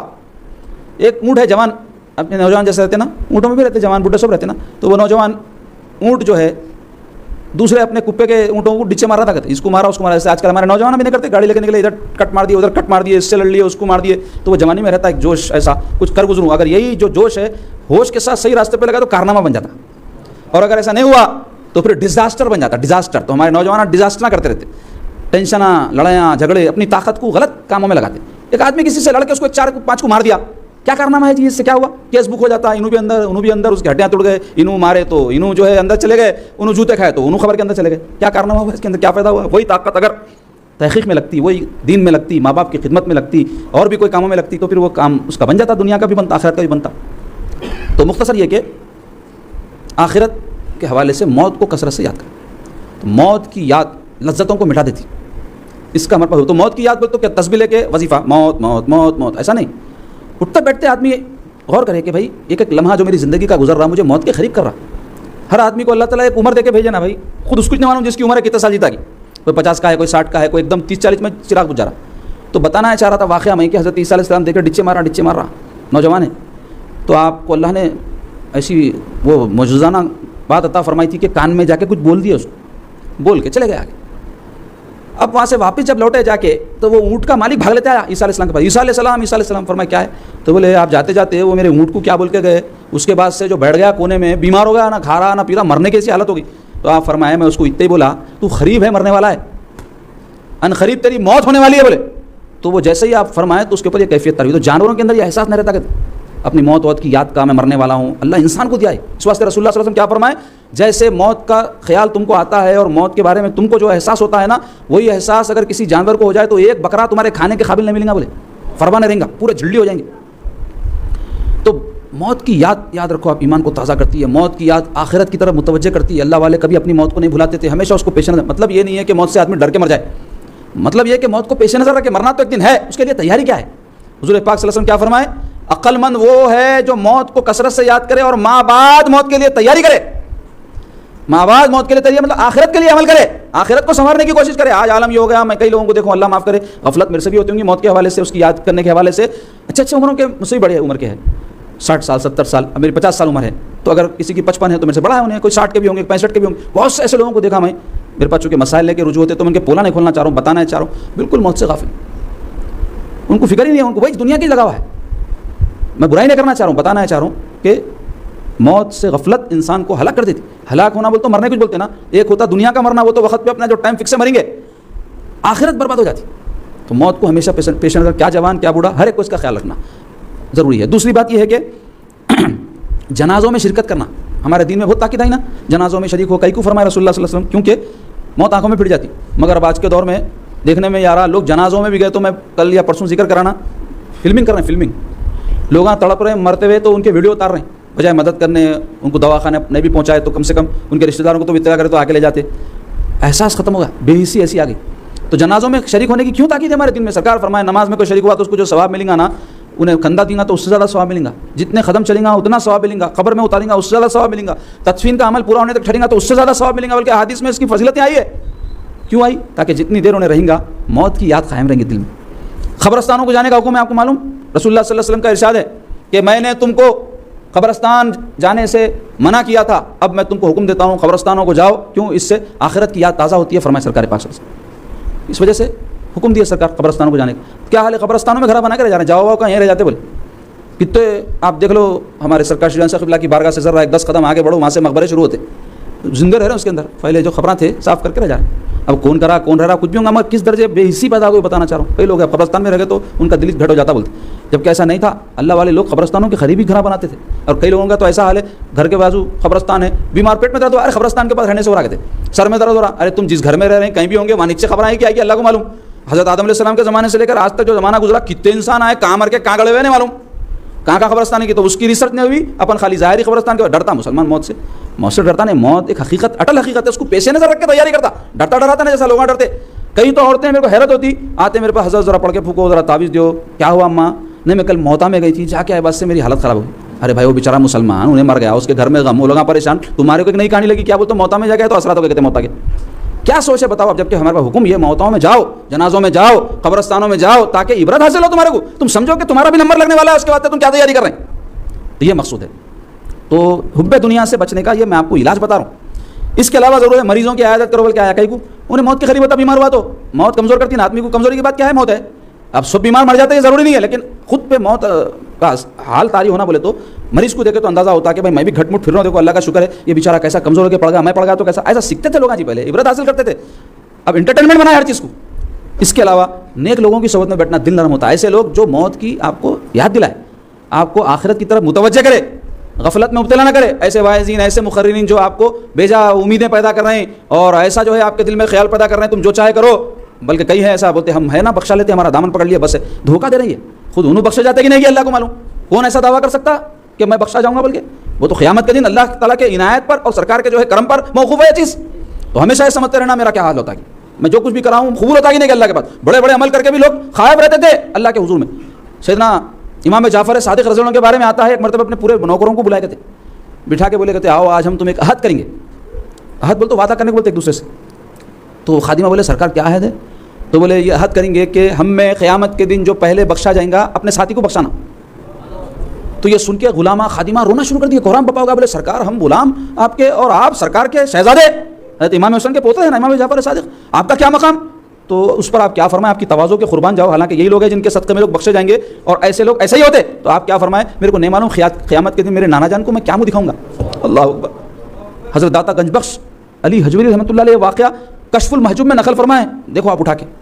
تو کیا پتہ چلا اس سے؟ اللہ والے ایسے ہی ہوتے, ایسے ان کے اندر تواضع ہوتی ہے, ایسی آخرت کی ان کو فکر رہتی. تو مریضوں کی عیادت کرنا, اللہ والوں کی صحبت میں بیٹھنا اور زہد اختیار کرنا, یہ خالی ایک تقریر کے عنوان کے طور پہ بول رہا ہوں, ورنہ پریکٹیکلی آج کے دور میں زہد بولتے کسی نہ معلوم نہ اختیار کر سکتے. زہد بولتے معمولی دنیا پہ گزران کر لینا, جو ہے اس پر راضی رہ جانا, اس پہ خوش ہو جانا. سید الزاہدین صلی اللہ علیہ وسلم کی حیات مبارکہ کو آپ دیکھو, اللہ اکبر. اللہ تعالیٰ یہ ساری کائنات میرے سرکار کے صدقے میں بنایا. اس کے باوجود سرکار پاک صلی اللہ علیہ وسلم کے گھر کا کیا حال تھا؟ سیدہ عائشہ صدیقہ رضی اللہ تعالیٰ فرماتی ہیں, حضور پہلے تو اختیار دیے گئے تھے. حدیث شریف میں جبرائیل علیہ السلام آ کے بولے یا رسول اللہ, اللہ تعالیٰ میرے کو بھیجے اور آپ کو یہ اختیار دیے, آپ چاہیں تو بادشاہ اور نبی بن جائیں, جیسا کہ سلیمان علیہ السلام, داؤد علیہ السلام تھے نبی کے نبی, بادشاہ کے بادشاہ, یا آپ چاہیں تو نبی اور بندے بن جائیں. تو سرکار پاک صلی اللہ علیہ وسلم فرمائے میں نبی اور بندہ بننا پسند کرتا ہوں. فرمائے بادشاہت کو پسند نہیں فرمائے میرے سرکار پاک صلی اللہ علیہ وسلم. اور سرکار پاک صلی اللہ علیہ وسلم غریبوں سے کیسی محبت فرماتے تھے. حضور جو ہے غریبوں میں رہنا پسند کرتے تھے, سرکار کا کرم تھا, عنایت تھا حضور کی. اور حضور دعا فرمائے اے اللہ مجھے مسکینوں میں رکھ, مسکینوں میں میرا خاتمہ فرما، مسکینوں کے ساتھ مجھے اٹھا، بلکہ فرمائے سرکار، سمجھا؟ تو اختیاری طور پہ حضور یہ زہد اختیار فرمائے تھے. تو سیدہ عائشہ فرماتی رسول اللہ صلی اللہ علیہ وسلم کے گھر میں 2 مہینے تک چولہا نہیں جلتا تھا فرمائے. تو بولے پھر کھاتے کیا تھے آپ لوگوں پوچھے جو سنے سو والے. تو فرمائی 2 کالی چیزیں. تو وہ 2 کالی چیزیں کیا ہے پوچھے تو بولے کھجور اور پانی. کھجور اور پانی یہ کھا کے ہم 2 مہینے گزارتے تھے، بولے چولہا نہیں جاتا. تو اس کی یہ وجہ نہیں تھی، خدا نخواستہ کھانے کے لالے پڑے ہوئے تھے، کچھ بھی رہتا نہیں تھا. کمال یہ تھا ان لوگوں کا جو کچھ رہتا تھا اللہ کے بندوں میں دے دے کے ایسا رہتے تھے. رسول اللہ صلی اللہ علیہ وسلم ایک دن روزہ رکھتے تھے، ایک دن روزہ نہیں رکھتے تھے. صوم داؤدی بولتے اس کو، ایک دن روزہ رکھنا ایک دن رکھنا. تو صحابہ پوچھے یا رسول اللہ آپ ایک دن روزہ رکھتے ایک دن روزہ نہ رکھتے، اس کی کیا وجہ ہے؟ تو میرے سرکار کیا فرمائے معلوم؟ میں جس دن روزہ رکھتا ہوں صبر کرتا ہوں، اللہ کا صابر بندہ بن جاتا ہوں، اور جس دن میں روزہ نہیں رکھتا ہوں افطار کرتا ہوں کھاتا ہوں، اللہ کا شاکر بندہ بن جاتا ہوں. تو یہ شان میرے سرکار پاک صلی اللہ علیہ وسلم کی تھی. سرکار کا تو کیا کہنا، سرکار کے گھر والے سیدہ فاطمہ الزہرا جنتی عورتوں کی سردار، خاتون جنت، جنت کے شہزادوں کی ماں، ان کا جو ہے واقعہ ایمان افروز میری بہنوں کے لیے میں خاص طور پہ سنا کے آج اپنی بات ختم کرتا ہوں. حالانکہ میں آپ سے شروع میں عرض کیا تھا کہ میں جو ہے حب دنیا کے ضمن میں حب جا حب مال کے بھی جو خرابیاں ہیں وہ بیان کروں گا، لیکن اب وقت میں گنجائش نہیں ہے. کل انشاءاللہ تعالیٰ اس کے سلسلے کو آگے لیے چلوں گا. تو ہماری بہنوں کے لیے خاص طور پہ کہیں کو بتا رہا ہوں، معلوم آج کل کیا ہو گیا، بہت معاشی مسائل چل رہے ہیں جی ہر ایک کے ساتھ. میرے پاس آتے لوگ دعائیں پڑھانے کرنے، اس واسطے معلوم ہوتا کہ لوگ اچھے خاصے لوگ پریشان ہیں، کاروباری لوگ پریشان ہیں، ملازمت والے. کیوں بولے تو مہنگائی بہت ہو گئی، خرچے بڑھ گئے، جس کی وجہ سے معاش جو بھی ہے نا وہ بس نہیں ہو رہا آج کل. تیسری اہم چیز کیا ہوگی بولے تو اپنے خواہشاں ضروریات بڑھا لیا. ضروریات تو خیر ضروریات ہے، کئی خواہشوں کو ضرورت بنا لی. جیسے فون ہے، 2000-5000 کا فون بھی رہا تو بات بھی کر لے سکتے ہیں، پیسے بھی ٹرانسفر سب ہوتا نہیں، میرے اسمارٹ فون ہی چھوڑا 50,000 کا ہونا 60 تو بڑھا لیا. تو ہم کیا کریں، ضرورت بنا لیا، خواہش کو ضرورت بنا لی. تو اس کی وجہ سے مسائل ہوتے. اب میں یوں نیچے بھی بیٹھ سکتا ہوں، پیر میں درد ہے بلکہ زیادہ دیر تک نیچے بیٹھا تو تکلیف ہوتی، بلکہ اوپر بیٹھ رہا ہوں، لیکن یہ صوفے کے بجائے میں لکڑی کی کرسی پہ بیٹھ سکتا ہوں. اب یہ میں منگایا نہیں کیونکہ میرے کو خواہش بھی نہیں ہے کوئی ایسے عالیشان صوفے منگا کے. صاحب تحفہ دیے، دعا بھی کرتا ہوں کہ اللہ ان کو اس کا اجر دے. تو میں بیٹھ گیا، اللہ رسول کا ذکر کرنا ہے بلکہ اس کے اوپر. تو بتانا چاہ رہا ہوں کہ ہمارے اسٹینڈرڈ آف لیونگ ہائی ہو گیا، خواہشات بڑھ گئے، ضروریات زندگی کو یعنی خواہشات کو ضروریات زندگی بنا لیے. تو اس کی وجہ سے بھی مسائل ہو رہے ہیں. وجہ یہ بھی ہے، دوسرے مہنگائی بھی ہو گئی اور آمدنیاں بھی کم ہو گئے. کسی کی مصیبت جینین ہے، کوئی کسی کی خود کریٹڈ ہے، اپنے طور پہ بنا لیے سو ہے. تو جو بھی ہو تو مسائل میرے پاس آ رہے ہیں. تو اس سے اندازہ ہو رہا کہ معاشی بہت مسائل ہے. تو کئی مرد معاشی مسائل سے نہ صرف 2-4 ہے بلکہ گھریلو مسائل سے بھی 2-4 ہو جانے. کئی کو بولے تو ذرا معاشی پریشانیاں ہوتے ہیں اور بھاگ جانے کرتے، بھاگ جانے بولے تو ہمارے پاس جا کے پڑ جاتے، جھگڑ لیتے. کیوں بولے تو جو ہماری خواہش ہے پوری ہونا. ہر خواہش کسی کی بھی پوری ہوئی نا قیامت تک ہو سکتی. انسان جو خواہش کرتا پوری ہوتی ہے. مردہ خوش نہ کو، کیونکہ ایسے مردہ ہیں جو بیویوں کے حقوق ادا نہیں کرتے، بنیادی ضروریات ان کے پورے نہیں کرتے، تو وہ تو مجرم ہے. لیکن اگر کوئی مرد کوشش کرتا ہے، محنت کرتا ہے، بیچارہ سب کرنے کے باوجود بھی آمدنی کے ذرائع وسیع نہیں ہے، پریشان حال ہے، تو ان کی عورتوں کو کیا چاہیے بھائی کہ وہ ایسے وقت میں مرد کا ساتھ دے.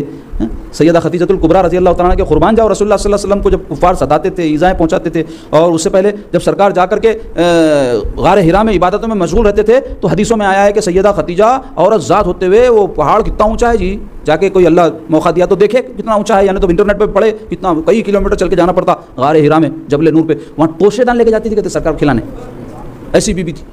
اور جب سرکار پاک صلی اللہ علیہ وسلم پر وحی نازل ہوئی اور سرکار پاک صلی اللہ علیہ وسلم پر ایک کپ کپی کی کیفیت طاری ہوئی، گھر کو آئے سرکار، تو اس وقت سرکار پاک صلی اللہ علیہ وسلم کی جو کیفیت تھی ویسے وقت میں سیدہ خدیجہ جو ہے حضور کو ڈھارس بنوائی کہ آپ پریشان مت ہوئیے، آپ کو کچھ بھی نہیں ہوتا، آپ ایسے شخصیت ہیں، لوگوں کی مدد کرتے، آپ غریبوں کی مدد کرتے، پریشانوں کی پریشانی دور کرتے، مصیبت زداؤں کی مصیبت دور کرتے، آپ کو کیا ہو سکتا، ایسی ڈھارس بنوائی. آج ایسا ماحول ہے عورتوں کا کہ جو اپنے شوہروں کی پریشانی میں ان کو بولے آپ پریشان مت ہو، میں ساتھ ہوں نا، بھوکا بھی رہا تو گزار لیتا.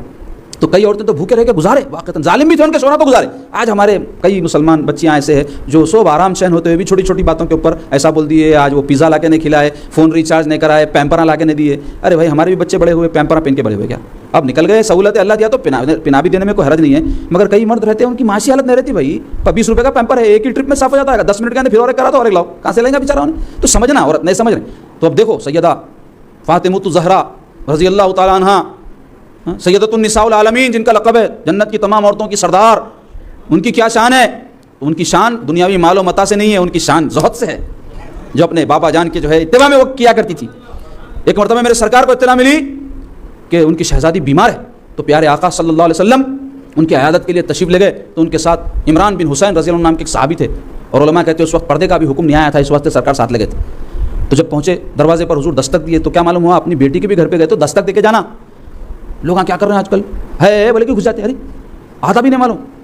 کسی کے گھر پہ گئے تو کیسا جانا، دستک دینے کے کیا آداب ہے؟ ایک دستک دیے بعد میں کچھ دیر تک توقف کرنا ہے کہ بیچارہ کھا رہا، پی رہا، سو رہا، پیشاب کر رہا، کچھ بھی کر رہا ہوں گا، آنے ٹائم لگے گا نا، تو مارتے دروازے کے پر ڈرا گیا کھول لے کے آپ جی بول کے بول لیں، اندر رہتا کہیں بھی انہیں تو مارے بعد ذرا انتظار کرنا, کھٹکا بیل مارے بعد انتظار کرنا, فون کرے بعد انتظار کرنا, نہیں آئے کیسا نہیں, فون اٹھائے کیسا نہیں, لڑتے. تو بہرحال حضور پاک صلی اللہ علیہ وسلم, میں یہ بتانا چاہ رہا ہوں آداب سیکھنا, یہ دین ہے, یہ جو میں آپ کو بتا رہا ہوں معاشرت کے یہ اصول دین ہے جس سے ہمارے مسلمانوں میں یعنی بے شمار لوگ ناواقف ہیں. تو رسول اللہ صلی اللہ علیہ وسلم دستک دیے بعد سیدہ پوچھے کون, تو حضور فرمائے بیٹی میں ہوں. تو بولے یا رسول اللہ تشریف لے آئیے, تشریف لے آئیے. تو حضور پاک صلی اللہ علیہ وسلم فرمائے بیٹی اپنے آپ کو پردہ کر لو, ڈھاک لو, میرے ساتھ کوئی ہے. تو اس پر سیدہ کیا بولے اندر سے معلوم, یا رسول اللہ میرے پاس صرف ایک کپڑا ہے جس کو میں اوڑھ لے کے بیٹھی ہوئی ہوں, چادر ہے بس ایک جس کو کپڑوں کے اوپر ڈھاک لی میں. تو رسول اللہ صلی اللہ علیہ وسلم اپنی چادر مبارک اندر پھینکے, فرمایا بیٹی اس سے پورا جسم ڈھاک لو, آپ برقعے کی طرح بنا لو. تو جب ایسا کر لیے تو سرکار اندر داخل ہوئے, پھر کیفیت پوچھے کہ بیٹی کیا حال ہے. تو بولے یا رسول اللہ دوہری تکلیف میں مبتلا ہوں. دوہری تکلیف آپ اپنے والد سے بیان کر رہے ہیں, ورنہ لوگ کسی سے نہیں بیان کرتے تھے. جیسا آج کل ہے خوش بھی ہے تو رو رہے ہیں, لوگ خوش بھی ہے تو رو رہے ہیں, کسی کو 100 روپئے دے تو 100 روپئے بول رہے ہیں, ارے بھائی شکریہ 100 روپئے بولتے تھے پہلے. یہ مزاج ہو گئی, یعنی ایسا سمجھ رہے ہیں کہ ہمارا حق تو بہت تھا, انہوں کم دے دیے, وہ جب کہ مدد ہے وہ, چلو بھائی حق ہے بہت, تو آپ لڑکے لے سکتے. تو مختصر یہ کہ بولے یا رسول اللہ دوہری تکلیف ہے. تو بولے ایک تکلیف تو یہ ہے کہ میں 3 دن سے بیمار ہوں, اور دوسری تکلیف یہ ہے کہ میں 2 دن سے بھوکی ہوں. اللہ اکبر. اب اپنے باپ سے والد سے تو کس سے بولیں گے, انہوں اظہار کیے. تو میرے سرکار پاک صلی اللہ علیہ وسلم کیا فرمائے معلوم, ایسا اگر کوئی باپ رہا دنیا میں تو انہیں سنتے اپنی بیٹی کی تکلیف دور کرنے کیا کرتا, جا کے پارسل وارسل لانا کھلانا کچھ تو بھی کرتا نا. میرے سرکار بھی جو کرنا ہے انتظام کرتے تھے, مگر سرکار کی شان اور ان کے گھر والوں کی شان دیکھو آپ, یہ کیوں کیا تاکہ امت سیکھے. یہ وہ لیول پہ نہیں تو کم سے کم نیچے کے لیول پہ تو بھی رہنا نا جی, ان کی اتباع میں نہیں بھی کر سکے تو اس کے نیچے تو بھی جو لیول اپنی طاقت کے مطابق اس کو اختیار کرنا. تو یہ سن کے میرے سرکار فرمائے بیٹی سن, میرا مرتبہ اللہ تعالیٰ کے نزدیک تجھ سے بلند ہے, میں 3 دن سے بھوکا ہوں. فرمائے کیا فرمائے 3 دن سے بھوکا ہوں. اور پھر فرمائے اے بیٹی تجھ کو مبارک ہو, میں ایک ایسے آدمی سے تیری شادی کر دیا جو دین و دنیا میں سردار ہے. فرمائے یعنی مراد مولا علی رضی اللہ عنہ. تو ایک طرف اپنی مثال دے کے ان کو ڈھارس بنا رہے, تو دوسری طرف ہمت افزائی فرما رہے کہ دنیا کی تکلیف کوئی چیز نہیں ہے, جس سے تیرا تعلق ہے وہ شخصیت بہت بڑی ہے, ان سے تیرا تعلق جو ہے بہت عظیم چیز ہے. تو ایسے جو ہے طریقے سے نصیحت ہوتی تھی, ایسی زندگیاں ان لوگوں کی تھیں. اور آج آپ غور کرو ہماری زندگیاں کیسے ہیں جناب, شکر گزاری نہیں, زہد تو نام و نشان نہیں, کہاں ملیں گا زہد بہت جناب, چھوڑ دو آپ, لیکن کم سے کم حلال حرام کا تو بھی خیال کر لینا, اور اللہ تعالیٰ جو کچھ دیا اس پر شکر گزاری کی عادی بننا. آج شکر گزاری نہیں ہونے سے سب پرابلم ہو رہا. جو بھی ہمارے پاس ہے عزیز و یقین جانو خدا کی قسم یہ ہمارا حق نہیں ہے, جو کچھ ہے اللہ کی عنایت ہے. کسی کو کم دیا کسی کو زیادہ, جو بھی دیا کون دعویٰ کر سکتا کہ اللہ میرا حق اور ہے کیوں نہیں دیا. ارے بھائی ہم عدم سے وجود میں آئے, ہماری کوئی حیثیت ہی نہیں تھی, اللہ ہم کو دنیا میں بھیجا, اب اس کی مرضی ہے ہمارے ساتھ جو بھی معاملہ کرے, مالک ہے وہ ہمارا, اب اس نے جو دیا اس پر ہم کو شکر کرنا چاہیے. ایسی ہمارے بچوں کی پرورش ہونا چاہیے. تو میں آخر میں ایک ہی بات بولوں گا آج کے موضوع کی مناسبت سے, جو اہم ترین بات ہے وہ یہ ہے کہ ہمارے بچے بچیوں کی ذہن سازی کی ضرورت ہے. آخرت کی اہمیت ان کے ذہنوں میں ڈالنا, آخرت کی قدر ان کے دل میں پیدا کرنا. آج کیا ہو رہا, دنیا دار بنا رہے ماں باپ اپنے بچوں کو کیا خوب پیسے کمانا ہے, گھر بنانا ہے, وہی ہر ایک کے رہنا, لیکن یہ مقصد حیات نہیں ہے. مقصد حیات ہرگز نہیں ہے کہ ایک مسلمان گھر بنا لے تو کامیاب, آسٹریلیا چلے گا کامیاب, امریکہ چلے گا کامیاب. ارے امریکہ جاؤ, آسٹریلیا جاؤ, کہیں بھی جاؤ, انڈیا کا آدمی ہو, امریکہ کا آدمی ہو, مرنے والا ہے, سب اللہ کے حضور میں حاضر ہونے والے. آسٹریلیا جانا کوئی برا نہیں, امریکہ جانا کوئی برا نہیں, لیکن لوگ ناکامی سمجھ رہے ہیں اگر وہ نہ ہو سکا ان کے لیے. وہ اگر چاہتے تھے دنیا میں ایسا ان کا ڈائیگرام تھا ذہن میں, وہ اگر پورا نہیں ہوا تو کیا سمجھ رہے ہیں کہ ہماری زندگی ناکام ہو گئی. ہرگز نہیں. جس کے دل میں سچا ایمان ہے, ساری زندگی بھوکا رہ کر کے, روڈ پہ رہ کر کے, بیماریوں میں مبتلا ہو کر کے بھی مر گیا تو کامیاب ہو گیا. اور ایک آدمی ہے اگر ایمان نہیں ہے اس کے پاس, ساری دنیا کا بادشاہ اللہ نے اس کو اگر بنایا ہے تو اللہ کے پاس کوئی ویلیو اس کی نہیں ہے. جیسا کہ قرآن مجید میں آیا کہ یہ دنیا کی زندگی کے معاملات سب جو ہے کافروں کے لیے زینت بخش دیے گئے ہیں, ان کے لیے ہے زینت, ہمارے واسطے کوئی زینت نہیں. کوئی حیثیت اللہ والوں کے پاس نہیں تھی, دنیا کی ٹھوکر مارتے تھے اس کو. حضرت ابراہیم بن ادم رحمۃ اللہ علیہ بہت بڑے بادشاہ گزرے, بلخ نام کے ملک کے بادشاہ تھے, کل بھی ان کا تذکرہ گزرا. تو آپ کو معلوم ہونا چاہیے ان کا واقعہ یہ کہ ایک مرتبہ انہوں محل میں بیٹھے ہوئے تھے, اپنے دربار سجائے ہوئے تھے, پورے وزیراں بیٹھے ہوئے, اور بادشاہی جو دربار ہوتے ہیں اس کا تصور بھی نہیں ہمارے پاس. اس زمانے کا جو منظر ہم دیکھے ہوئے نہیں ہے نا بھائی, اب خالی سنے ہوئے کتابوں میں پڑھے ہوئے. تو دربار شاہی جو ہوتے تھے اس کی عجب شان ہوتی تھی, کوئی اندر داخل نہیں ہو سکتا تھا, اور سونے چاندی سے مزین آراستہ اور جھمراں کیا کیا لگے ہوئے, تماشا رہتا تھا. تو ویسے دربار کو سجا کے بیٹھے ہوئے شاہی تخت کے اوپر ایک آدمی آیا جناب محل میں, تو دربان کی مجال نہیں ہوئی اس کو روکنے کی, ورنہ بادشاہ کے دربار میں بغیر دربان کی جو ہے اجازت کے کوئی داخل نہیں ہو سکتا. انہیں آیا تو دربان تھر تھر کانپنے لگا اس کی ہیبت سے, روب سے, اندر آ گیا اور آ کر کے جو ہے دربار کے اندر یوں دیکھنے لگا. تو اب دوسرے جو وزیراں تھے ان تو حیران ہے کہ بھئی آدمی ایسا کیوں دیکھ رہا. بادشاہ سلامت ابراہیم بن ادم اس سے پوچھے کہ جناب کیا دیکھ رہے ہیں. تو دیکھ رہا ہوں. بولے یہ سرائے کتنی اچھی ہے. سرائے کسے بولتے, سرائے بولتے گیسٹ ہاؤس, جہاں لوگ آتے رہتے جاتے نا اس کو بولتے سرائے, مہمان خانہ, ٹیمپروری کسی کو ٹھہراتے نہیں اس کو بولتے سرائے. تو بولے یہ سرائے کتنی اچھی ہے. تو غصہ آ گیا ان کو, بولے سرائے دکھ رہی تمہارے کو, یہ شاہی محل ہے یہ, بولے سرائے ایسی رہتی, سرائے میں سونے چاندی بادشاہ کے دربار کے جیسے شان ہے ویسی رہتی. ایک کونے میں جو ہے پانی کا گھڑا رکھ دیتے تھے پہلے زمانے میں، سرائے میں ایک چٹائی رہتی تھی، بچھا لینا، سو جانا. شاہی دربار کدھر، وہ کدھر؟ تو بولے یہ شاہی دربار ہے. تو وہ شخص بولا میں ایک سوال کرتا ہوں، بادشاہ سلامت جواب دیجیے. بولے تو بولے پوچھو. تو بولے یہ آپ آج بادشاہ بن کے یہاں بیٹھے ہوئے نا، آپ سے پہلے یہاں کون رہتے تھے پوچھے. تو بولے میرے والد صاحب. تو بولے ان سے پہلے؟ بولے ان کے والد صاحب. تو بولے ان سے پہلے؟ ان کے والد صاحب. تو بولے آپ کے بعد؟ بولے میرے بچے. ان کے بعد؟ ان کے بچے. تو بولے سرائے نہیں ہے تو کیا ہے، کوئی بھی یہاں مستقل رہ رہے نہیں، جو آیا چلے جا رہا، جو آیا چلے جا رہا. تو دنیا بھی ایسی ہے، کتنی بھی رونق رہو اس کی، کتنی بھی سجدت رہو، کتنی بھی شان رہو، وہ شان ویسی باقی لوگوں کو بدل دے رہی. ہمارے پاس کرایہ داروں وغیرہ سے مقدمے چلتے تھے، تو ہم کم عمر تھے، تو یہ جھگڑوں وگڑوں سے ذرا جلدی پریشان ہو جاتے تھے. تو پیر و مرشد والد بزرگوار قبلہ ایک مرتبہ بلا کے بولے دیکھو میاں کیوں فکر کر رہے ہیں تم؟ بولے سب مسئلے مسائل سے. تو بولے ارے بھائی اتنے جھگڑے ہیں، اپنی جائیداد رکھ کے کرایہ دار ایسا ستا رہے ہیں، قبضہ کر لیے، جو بھی ہمارے جذبات تھے اس کا اظہار کرے. تو کیا فرمائے حضرت معلوم؟ یہ دیکھ میاں ایک بات ذہن میں رکھ لو، جائیداد کہیں بھی نہیں جاتی، وہیں رہتی، لوگ چلے جاتے. بولے کیا فرمائے؟ یہ جائیدادیں لوگوں کو بدلتی. آج ہم مالک ہے، کوئی اور رہتا، آج کرایہ دار ہے، کوئی اور کرایہ دار رہتا، آج کرایہ دار ہے چلے جاتا، اس کی جگہ کوئی مالک بن جاتا. یہ چل رہا دنیا میں. کتنے پراپرٹیاں جو ہم خریدے پہلے کوئی اور مالک تھے اس کے. تو بتانا کیا چاہ رہا ہوں، یہ دنیا سب عارضی ہے، اس کے پیچھے دل لگانا، برتنا ضرور، کمانا ضرور. ہمارے بڑے لوگ کیا بولے؟ کماؤ جماؤ سب کرو، دل نکو لگا لو اس سے. وہ واقعہ یاد ہو، عطر کی شیشی کا بولانا میں آپ کو، واقعہ ذہن میں رکھو، دل نہیں اس کے اندر گھسا لینا. تو اس کے واسطے کیا کرنا پڑتا؟ ذکر کرنا، اللہ والوں کی صحبت اختیار کرنا، دنیا کی محبت دل میں جمنے نہیں دینا. کوئی نقصان ہوا اللہ تیری مرضی، انا للہ و انا الیہ راجعون ٹھوکر کر رکھنا. غوث پاک کا ایک واقعہ بیان کر کے اپنی بات ختم کر. تو اسی حوالے سے غوث پاک رحمۃ اللہ علیہ کی بہت بڑی تجارت تھی. تو اب کوئی دولت مند رہے تو کیا بزرگ نہیں رہتے، ایسا نہیں سمجھنا. اللہ کسی کو نوازتا، اس کو گنانا، وہ دولت جائیداد کو حلال طریقے سے کنٹرول کر کے آخرت سنوارنے کا، تو اس سے انہیں بہت فائدہ اٹھا سکتا، بہت دنیا اور آخرت سنوار سکتا، اپنی بھی دوسروں کی بھی. تو غوث پاک رحمۃ اللہ علیہ کی تجارت تھی، بزنس تھا زبردست. تو ایک مرتبہ آپ واز فرما رہے تھے، ایک خادم بھاگتے ہوئے آیا اور دوران واز عرض کیا حضور آپ کے جو جہاز تجارت کے لیے گئے ہوئے تھے ابھی اطلاع ملی ڈوب گئے پانی میں، طوفان میں گھر کے ڈوب گئے. تو غوث پاک رحمۃ اللہ علیہ آنکھ بند کیے، تھوڑی دیر توقف فرمائے، پھر آنکھ کھول کے فرمائے الحمدللہ.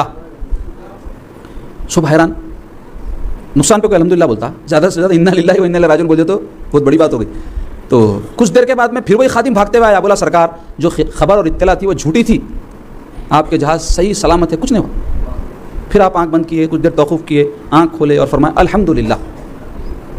مجلس برخاست ہوئی تو ایک مرید ہمت کر کے عرض کیا سرکار اللہ آپ کے نقصان کو نفع سے بدل دیا، جب یہ خبر ملی تو آپ الحمدللہ فرمائے. یہ بات تو ہمارے سمجھ میں آئی، لیکن جب نقصان کی خبر آپ کو پہنچی جب آپ الحمدللہ کیوں فرمائے سرکار؟ تو غوث پاک کیا جواب دیا معلوم؟ بولے میں نہ نقصان پہ الحمدللہ بولا، نہ نقصان کے نفع سے بدلنے پہ الحمدللہ بولا. جب مجھے خبر ملی کہ میرا نقصان ہوا، میں اپنے دل کی طرف دیکھا کہ کہیں نقصان کی وجہ سے اللہ سے غافل تو نہیں ہو رہا، تو میں پایا نہیں ہو رہا، تو اس پہ الحمدللہ بولا. بولے اور جب مجھے اطلاع ملی کہ اللہ نے میرے نقصان کو نفع سے بدل دیا تو دیکھا کہ خوشی میں کہیں اللہ سے غافل تو نہیں ہو رہا، تو دیکھا نہیں ہو رہا، تو اس پہ الحمدللہ بولا. بولے یہ شان ہے بزرگان دین کی. دکھتے ظاہر طور پہ ہمارے جیسے ہی، ان کو دو ہی آنکھ رہتے، دو ہی کان رہتے، دو ہی پیر رہتے، اندر کا معاملہ الگ رہتا، اس کو لوگ نہیں سمجھ پاتے. ظاہر ہمارے جیسے نہیں، انسان ہے نا بھائی، باطن ان کا اللہ سے اپنے ایسا جڑا ہوا رہتا ہے جس کا آپ اندازہ بھی نہیں کر سکتے. یہی ان کی شان ہے. اللہ تعالیٰ سے دعا کرنے سے قبل ایک ضروری اعلان سماعت کر لیجیے عزیزو. انشاءاللہ آئندہ 4 دنوں تک یہ سلسلہ مجالس کا ایسے ہی جاری رہے گا، اور جمعے کے دن اختتامی مجلس ہوگی، اور ہفتے کے روز بضمن یاز دہم شریف 11ویں شریف سالانہ نیاز یہاں خانقاہ شریف میں شام 5 بجے سے منعقد ہوگی عصر کے فوری بعد، جس میں قرآن خوانی، ختم قرآن، فاتحہ خوانی ہوگی، اور واعظ و بیان کا سلسلہ رہے گا. اور حضور غوث پاک رحمۃ اللہ علیہ کے منہ مبارک اور آپ کی مزار اقدس کے غلاف مبارک کی مرد حضرات اور خواتین کو زیارت کروائی جائے گی. آپ تمام اس کو نوٹ کر لیں. خود بھی ان مجالس میں اب جو باقی ہیں شریک ہو، سالانہ مجلس میں بھی شریک ہو، اور دیگر اپنے احباب کو، اہل خانہ کو، اور ہمارے جو سلسلے کے لوگ ہیں اپنے پیر بھائیوں اور بہنوں کو بھی سالانہ مجلس کی بھی اطلاع کر دیں، تاکہ وہ 11 دن 10 دن شریک نہیں ہوئے تو سالانہ مجلس میں تو بھی ہو کے جو بھی فیوز و برکات ہے غوث پاک کی 11ویں شریف کے وہ حاصل کر لیتے. اللہ پاک سے دعا ہے اللہ ہم سب کو نیک توفیق عطا فرمائیے. اے اللہ ہم کو حب دنیا سے بچائیے. آپ کی محبت، آپ کے حبیب کی محبت ہمارے دلوں میں ڈال دیجیے. اللہ والوں کی محبت ہمارے دلوں میں ڈال دیجیے. آخرت کی فکر ہمارے دل میں پیدا فرمائیے. آخرت کی تیاری کی فکر ہمارے لیے دامنگیر کر دیجیے. موت کو ہمیشہ پیش نظر رکھنے کی توفیق نصیب فرمائیے. اللہ والوں کے راستے پر چلائیے، ان لوگوں کے راستے پر جن پر آپ کا انعام ہوا، ان لوگوں کی راہ سے بچائیے جس سے آپ ناراض ہوئے، آپ کا غضب آیا اور جو گمراہ ہو گئے. اے اللہ ہم گناہ گار ہیں، سیاہ کار ہیں، آپ غفار ہیں، ہم کو بخش دیجیے. اے اللہ یہ دنیا فانی ہے، اس کا احساس ہمارے دلوں کو کروا دیجیے. اے اللہ دنیا میں جو بھی آپ ہم کو نصیب فرمائیں، ہمارے لیے مقدر کریں، حلال طریقے سے آپ کی رضا، آپ کے حبیب کی خوشنودی کے ساتھ ہم کو وہ نصیب فرمائیں. فرمائیے. اے اللہ کثرت مال نہیں ہم کو، اے اللہ آپ کی رضا چاہیے. اے اللہ دنیا میں طویل زندگی نہ ملے، آخرت کی زندگی ہماری کامیاب فرما دیجیے. اے اللہ ہم پہ رحم فرمائیے. جو بیمار ہیں ان کو صحت و عافیت عطا فرمائیے، جو پریشان ہیں ان کو پریشانی دور فرمائیے. اے اللہ جو اولاد سے محروم ان کو صاحب اولاد کیجیے. جن کو اولاد نرینہ چاہیے ان کو اولاد نرینہ عطا فرمائیے. جن کو لڑکیاں چاہیے ان کو لڑکیاں عطا فرمائیے. آپ مالک ہے، مختار ہے، سب آپ کے اختیار میں ہے مولا. آپ سب کے حاجت روا ہے. ہماری جائز مراد و مقاصد کو پورے فرمائیے. خانخواہی آداب کو سیکھنے اور اس پر عمل پیرا ہونے کی توفیق عطا فرمائیے. اے اللہ آپ کی راہ میں خوش دلی سے مال خرچ کرنے کی توفیق نصیب فرمائیے. بخل سے، طمع سے، لالچ سے ہم کو بچائیے. وصلی اللہ تعالی علی سیدنا و مولانا محمد وعلی آلہ وصحبہ اجمعین برحمتک یا ارحم الراحمین والحمد للہ رب العالمین.